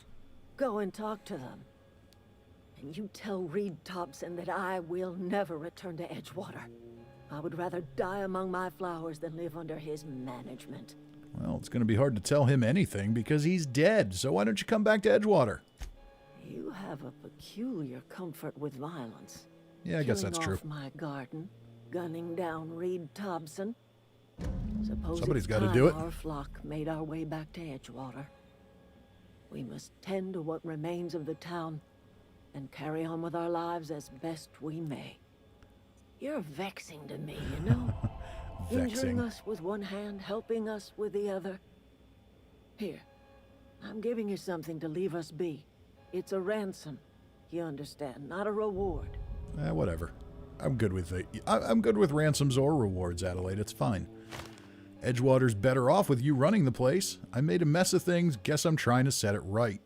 Well, no, Edgewater is better off with her running the place. You're telling me you did all this just Not to going put to me in change the charge of ultimate Edgewater? outcome, but it is better with her there. Stranger, you are some kind of twisted. I might turn that old cannery into a garden. Got See, ourselves there a you whole go. cemetery bursting with bodies. Indeed. I need some time to gather my personals. Long walk back to Edgewater. Got a considerable burden to carry. All right, well, you carry that burden, Adelaide. I'm out of here. And we've got another level up. Let's go ahead and do that. Now with this one, my dialogue skills are pretty low. My leadership skills are also low. And while I don't want to have a ton of them, it improves companion health and you get better companion abilities. So we're going to go ahead and boost this up. I want to get these eventually up to 20 in each, just so I can get companion abilities to do special attacks, and the inhaler heals you and companions, so that's pretty useful too. And we did see that one skill check earlier where those were just so low I couldn't get anywhere. Let's go ahead and apply those.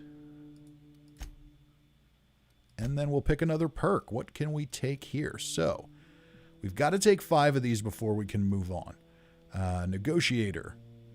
So 20% less vendor prices. As you can see so far, we haven't really bought anything from vendors, so that's not that important.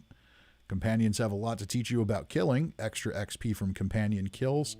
I'm still going to be doing most of the killing, so that's unnecessary. Fast traveling when encumbered is unnecessary. Never going to be alone, more than likely. Increased walk speed, sprint speed. I'm thinking I'm going to take this one for extra carry weight. Weapon and durability loss is pretty good too, though. Haven't had any real problems with carry weight, so let's take that. Because remember that as your weapons degrade, your damage goes down as well. So we want to slow that down. Surprised I haven't been able to level up Parvati. That might just be because we haven't gotten back to the ship yet. All right. So Adelaide is going to take her people back to town. And what is next here? We've got Die Robot. Let's go back to Ludwig and finish up with him.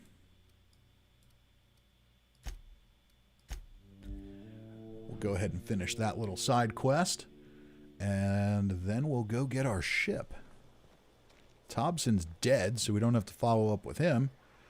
All right, Ludwig, I took care of those mechanicals. As you said, they're built with iron and lies. Best line in the game. Never seen the Vale lit up like this before. Yep, you're welcome. You mentioned a logic module. I found one in the geothermal plant. Bang up work, soldier. You're a credit to your uniform. Oh, that reminds me. Gotta look into getting us a uniform. So this is it then. The key to humanity's victory over the mechanical hordes. Yeah, we'll see about that. I would reward you with the gratitude of the resistance, but I'm guessing you want something tactile. Absolutely. So here's a couple of bits for your trouble, and a little something to remember me by. All right, Ludwig, see you around. So, That seems to have solved the robot uprising problem, except it really hasn't. Because there's going to be a robot uprising. Little does he know. There will be. And it will be led by me. But not for quite some time. Okay, so now we've done our side quests. I don't think there's any others to do at this point, so we can go ahead with Stranger in a Strange Land, retrieve the power regulator. Oh, duh. I was so excited to talk to Adelaide that I forgot to actually pick up the power regulator. We're going to need that if we want to get off the planet. So let's go grab that. Then we'll head to the ship. We'll see Vicar Max again. And head off world. Thank you.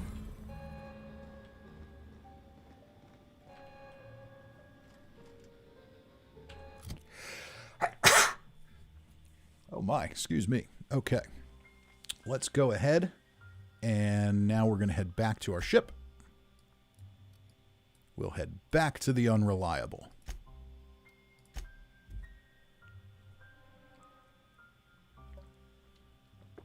We'll have a few more conversations, get up into space, and then I'll probably get us to our next destination before wrapping up the stream tonight. We're not going to go for 4 hours tonight, but we will be on for a little bit yet. Is this your ship? Oh, that's right. My star, she is just This so part. handsome. Does she have a name yet? What's her drive model? Oh, gosh. Listen to me babbling. When I was in Edgewater, I dreamed of flying on a real ship, working on a real engine, belonging to a proper crew. I'm the only decent mechanic Edgewater's got, but every time I think of going back, I get this sinking feeling. Checking the chat here. It's over. Fat Kid says this comment has been censored by the party for your safety. Well, we're playing the Outer Worlds here, so it's been censored by the board. I'm the only decent mechanic Edgewater's got, but every time I think of going back, I get this sinking feeling. I can understand not wanting to go back. You didn't seem happy in Edgewater. Well, it's kind of you to say that. And you're right. I wasn't happy. I want to ask you something, and you can say no. But can I come with you? I could tend to your engine. I know my G-valves from my catalyzers and up your ship singing. And if you ever need a pair of eyes watching your back, I can do that too. What do you think? That sounds good to me. You just met me. Why would you want to go into space with a stranger? I guess Reed won't mind, one with being dead and all. Yeah, I've been thinking about that. I never got along with Mr. Thompson, but I don't think he deserved to die. He tried to do his best.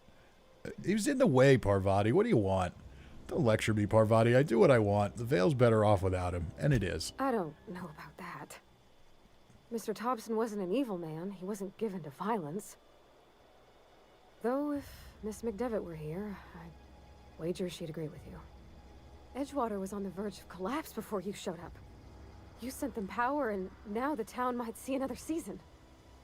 And you talked Miss McDevitt into coming back to town. Maybe one day, Edgewater will have a garden where that cannery once stood. You ain't exactly a stranger anymore. You done some kindness hereabouts. I wouldn't mind following somebody like that. See, and all I had to do was murder your stupid boss. Remember, you got all mad about it? Now you don't seem to care. That's good. I like this attitude change, Parvati. Because, I'm going to murder some other people. And you might not like it in the future. Hopefully you'll be so forgiving. I'll be glad to have you along. Pick a cabin. It's yours. Yes! I mean, thanks. You won't regret this, mister. Captain. I can call you Captain now. Ha! I got a captain. Oh, she's so wholesome. She's so wholesome and kind and good. Oh, I'm going to really, really feel guilty about some of the things I'm going to do later in this game. All right, so here is our ship for those of you who weren't here last night. Oh, we got to talk to Vicar Max first. Flying on a ship named the Unreliable. I'll just head upstairs and claim a room. Sounds like a plan, Vicar Max. Go away. So we've got our power core or regulator or whatever the hell it's called. Climb up the ladder. Go ahead and install that.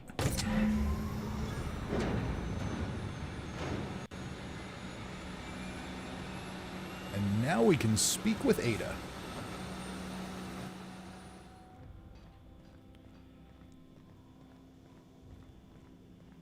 It's going to be time to get off this rock. I have detected that Edgewater's power supply is now optimal.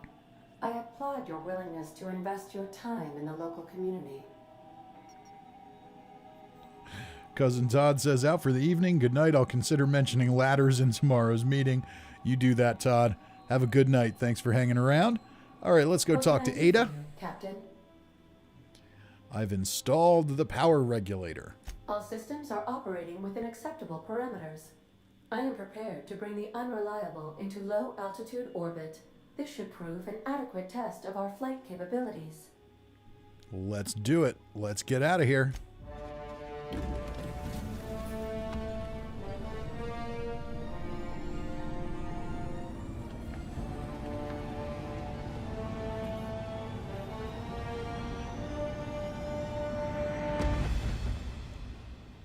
And off we go into space. Against all odds, the unreliable takes flight. Gotta love it. We get a spaceship.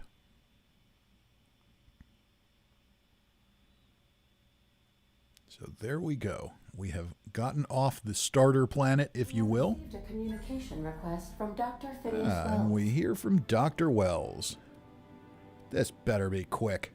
Based on my initial calculations of Dr. Wells's personality, that seems highly unlikely. Unlikely indeed. Ah, there you are. Hale and hearty and captain of your own ship. I see you're putting the unreliable to good use. Shame about her former captain. Horrible way to die. How are you feeling, by the way? I lost track of you in that cave back there. Experiencing any unnatural drippage? Perfectly normal side effect Unnatural of thawing, drippage? I assure you. Oh, let's see here. Get to the point, Phineas. I've been feeling a little lightheaded. Also, I can slow down time. Oh, that, yes, that's probably permanent. I wouldn't worry about it, though. I'm sure you're fine. What you saw in Emerald Vale is happening all across the colony. Food shortages, lack of supplies, and basic necessities. We're dying. The chairman, the minister, and all their lackeys on the board are to blame. The Hope has some of the brightest minds Earth ever sent us. If we can revive the Hope's colonists, they can help us undo the board's mistakes. They can help us set things right. Can they, though? You need to get to Stellar Bay on Monarch. I have contacts there. They'll help me, help us, find the chemicals to revive your fellow colonists. Gladys Kelly, lovely woman, runs a cozy little black marketing outfit on the Groundbreaker. She can get you a nav key to land on Stellar Bay. All right. Fine, I'll have a word with Gladys. Or I could put a couple light years between me and Halcyon. Can I land somewhere outside Stellar Bay? Let's ask him this one. This is interesting. Why can't I just get out of here? Without a skip drive, good luck. You'll be dead before you make it to the nearest star. Oh, fine. Look, I admire your optimism, but the sad truth is you're stuck here. You, me, and the rest of this colony. We're all skating precariously around the edge of oblivion together. None of us are leaving Halcyon alive, so we may as well make it a better place, and we can start by reviving the Hope. All right, so you said something about needing a nav key. Yeah, you get it. I got to go to this Gladys person. All right, fine. I'll go have a word with Gladys. I'll send her a wireless. Let her know you're coming. By the way, I gave Captain Hawthorne a disguise apparatus of my own design, cutting-edge technology, years ahead of its time. I call it the Holographic Shroud. I'm sure it will prove remarkably useful to you. You'll find it in the captain's quarters. Dumb dialogue option. Here we go. So you'll want me to wear a cape? Wrong matter of shroud, my slow-witted accomplice. This is, how to put it simply, a device that makes you look different, sound different. briefly. The device has its limits, but it will allow you to blend in perfectly, and probably won't jeopardize your ability to have children. Will it? No, definitely Probably. not. Probably, yes. Very simply, the holographic shroud uses biometric information contained on standard identity cartridges to generate a holographic projection around you. Catching up on the chat here. It's Over. Fat Kid says, I welcome Oblivion. And Grayson Carlisle says, Frodo's cape. Yeah, I guess it's kind of like that, but more a little more sci-fi geekery going on there. Let's see here. Create a holographic projection around you. I'll put it to good use. You mentioned this thing has limitations. People will actually fall for this? Seems far-fetched. Well, they do actually fall for it, so I'll put it to good use. Excellent. I'll contact you once you've found a way to get to Stellar Bay. If you have any questions, come see me in my lab. And remember, don't trust the board. They'll try to win you over with promises of wealth and power, but it's a lie. The board's only interested in filling their own pockets. If we don't put a stop to them, they're going to run this colony to the ground. Transmission ended. If you are ready to depart, please select a destination on your navigation terminal. Got it. I don't know. Phineas says they'll try to tempt me with wealth and power. Well, wealth and power sound pretty good to me. All right, so we can select a new destination to fly to. And here we've got a few options. We can fly to this asteroid Scylla, which we're not going to do yet. Terra 2. We can fly to Monarch. Or we can go to the Groundbreaker, and that's our next destination. So let's head there. And we're going to see it, and then we're going to explore the ship a little bit. This will change our view outside. Breaker has approved our request for docking, Captain. You're free to disembark. It's Over. Fat Kid asks, how far in are you? Well, we just completed everything in the Emerald Vale, so kind of the first starter planet is done, so we're, I don't know, maybe 15, 20% of the way through the game. We're just getting to the Groundbreaker, so it's a big ship here that's like a big trading hub. But before we go there, and I'm not sure we're going to explore there tonight, I want to spend some time exploring the ship. Parvati's here by the door. She wants to have a conversation. Sure, Parvati, we can talk. Why not? Hey, Captain. I heard that Groundbreaker's got a real good engineer. A lady named Junlei Tennyson. She can't be that good. This place is a dump. Well, I haven't even been there yet, but okay. Well, what about her? I was thinking that maybe I ought to meet her. If you got time to swing us by, I mean. I don't got much experience fixing actual spaceships. I bet you a can of Borston beans she could teach me all manner of stuff. Probably. You asking me to leave my crew and join hers? I don't think she'd be much help, but if you happen to be along, feel free to speak up. Sure, we can head over there. Why not? Thanks, Captain. I'll be sure to make it worth your time. Did you want to talk about something else? Nope, I'm good to go. Break time's over. All right, let's explore a little bit here. Open this door. This just gets us back into the storage bay here. And we have to check this every time we come back to the ship because there are some unique events that occasionally happen in there. Little Easter eggs. That's the exit from the ship if we ever want to leave, which eventually we will. And here is the captain's quarters. And with the captain's quarters, you'll see some things get automatically put on display. So we've got the Edgewater sign, little memorabilia pieces. We've got the Sentry Saber. Oh no, I thought that was a unique thing. It's not. And then here we've got the holographic shroud. Holographic shroud projects a disguise on you and your companions that gives you access to restricted areas, provided you have the correct ID cartridge for that area. Restricted areas are off limits to unauthorized personnel and otherwise result in being attacked on sight. So that is a little useful tool for when we want to sneak around places. We find the right ID card and then it can give us a disguise. And this is our storage bin for collectibles and things that we might want to keep. So the shock stick is a unique weapon. We can put that in there because I'm never going to use it, but I don't necessarily want to give it away. Parvati's outfit, never going to use it again, but don't want to give it away. Mods, things like that. We'll keep those for now. Don't really need to keep all that stuff on me, but I guess it doesn't hurt. Adelaide's watch. So it's worth a lot of bits. So I can save it or I can sell it. And we'll probably just sell it. It's over. Fat Kid says, what's your build? So we'll take a look at the build here. So attributes, we've got average strength, high dexterity, below average intelligence, so we can take all the dumb dialogue options. And we're also making evil choices the whole way through. We're doing a little bit of a Old Man McRib goes to space build here. Very high perception. We're mildly charming and temperamental. And we've got a little extra engineering, so that's kind of helpful sometimes. Even though we're stupid, we're apparently also an engineer. So all that works. If we look at skills, you can see I'm starting to bring up ranged weapons. You don't have to bring these up a ton to get good damage.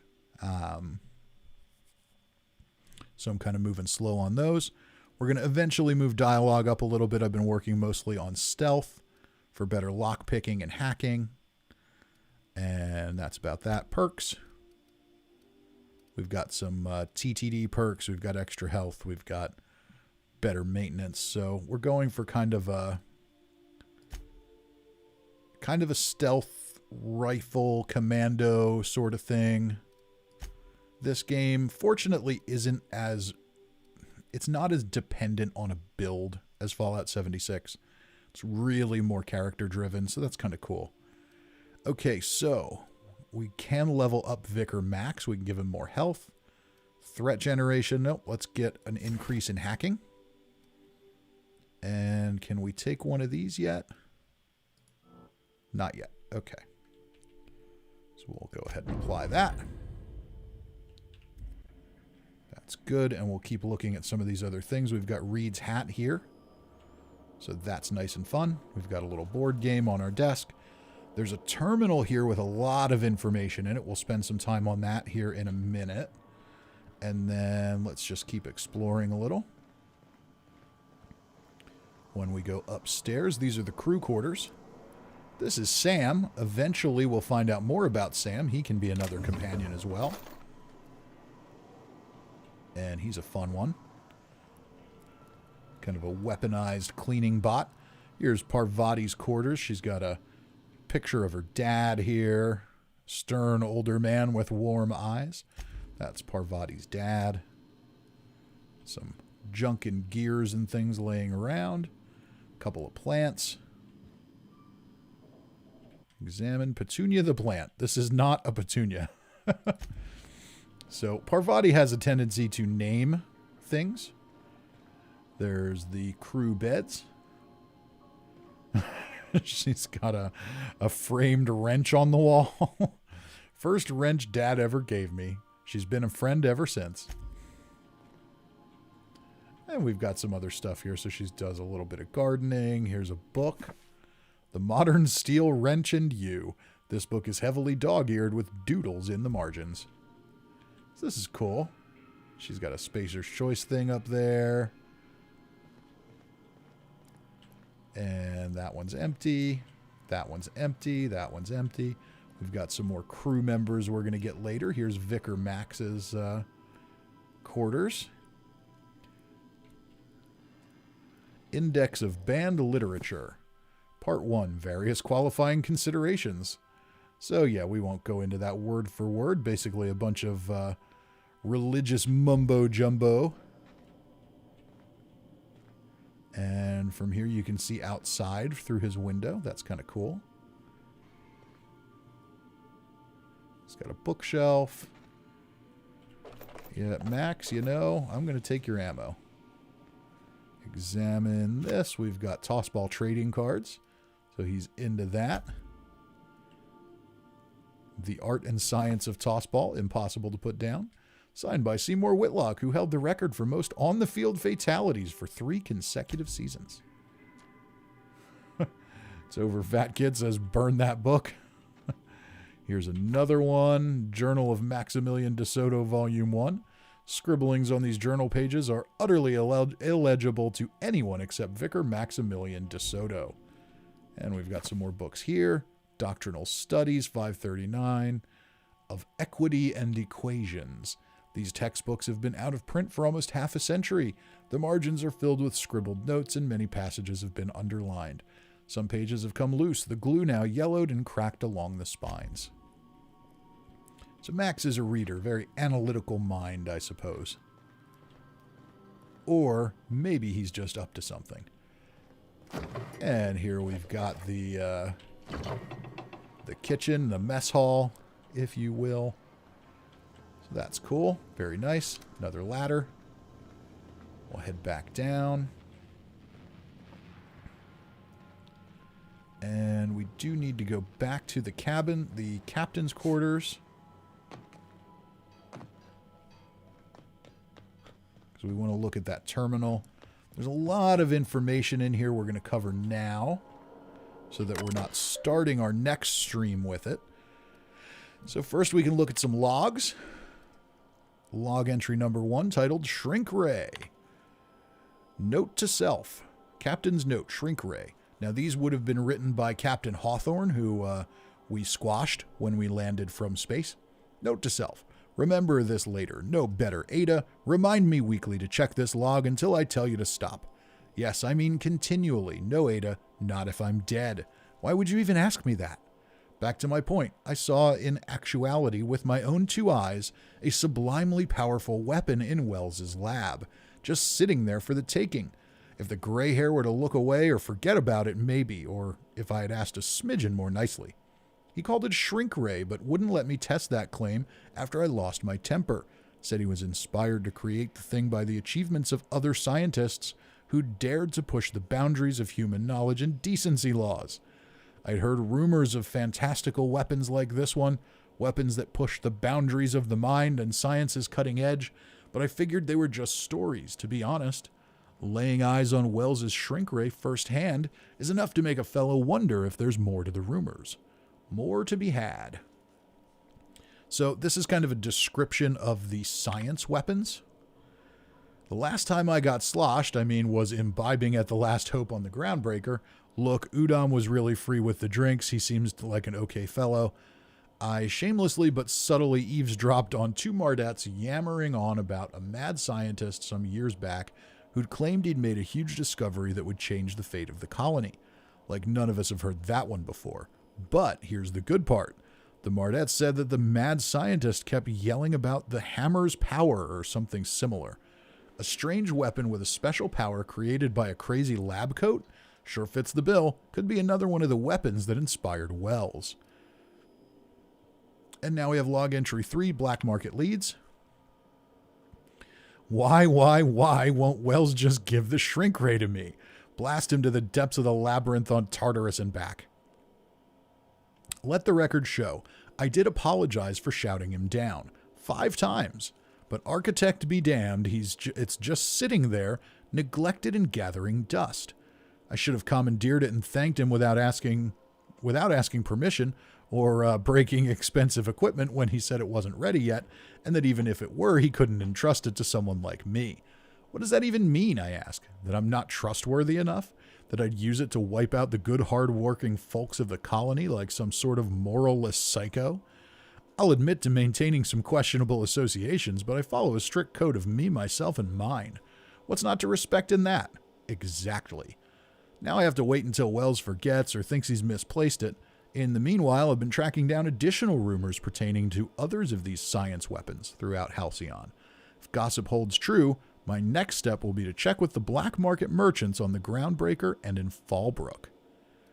We'll return to the route.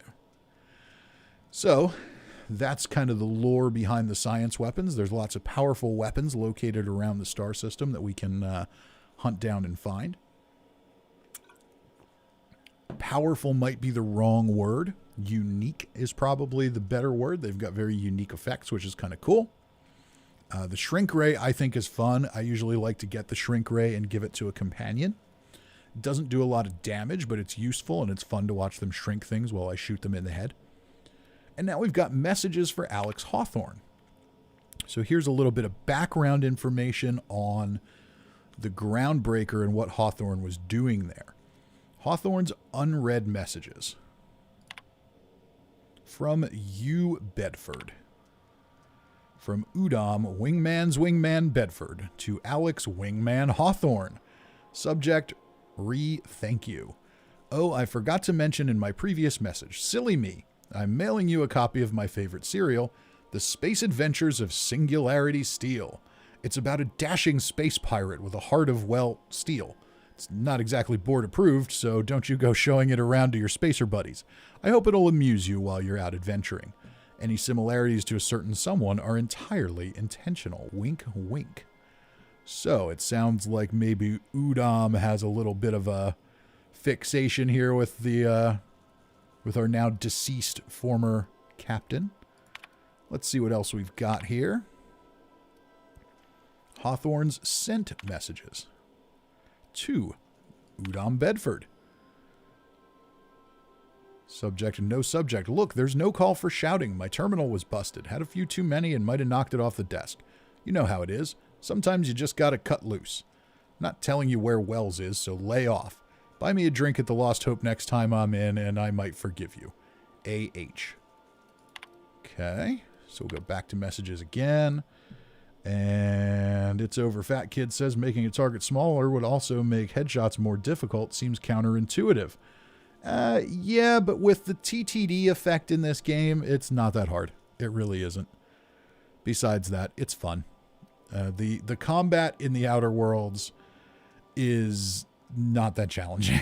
It just isn't. So by the time you get anywhere in this game, you've leveled up guns and you're doing stuff. It's just not that. The combat can be fun, but it is not hard.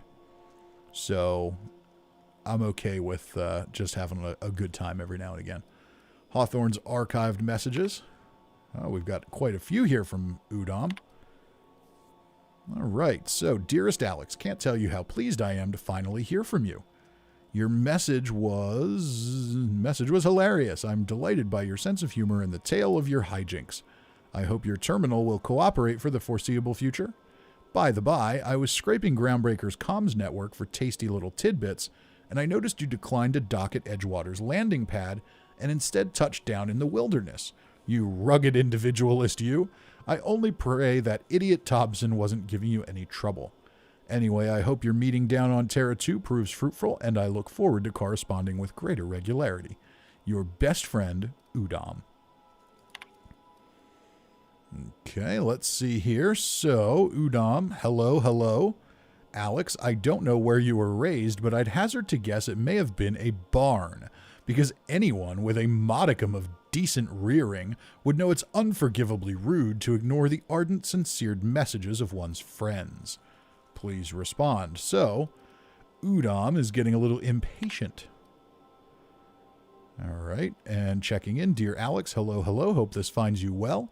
It was a pleasure to see you in my office again last week. Once again, I'm terribly sorry about the impounding mix-up. How could it have happened a second time? Terminals these days, I swear, dreadfully unreliable. Aha, just like your ship. I hope you've given some thought to that thing we discussed, about the Wells fellow. So sorry to press, but I have the strangest tickling feeling that you really do know him, and if you could just tell me where he is, well, it would be marvelous for our friendship, wouldn't it? Looking forward to seeing you again, Wingman, your dear friend, Udom. Well, Udom Bedford seems to be quite fixated with Alex Hawthorne, apparently having his ship impounded twice to get his attention.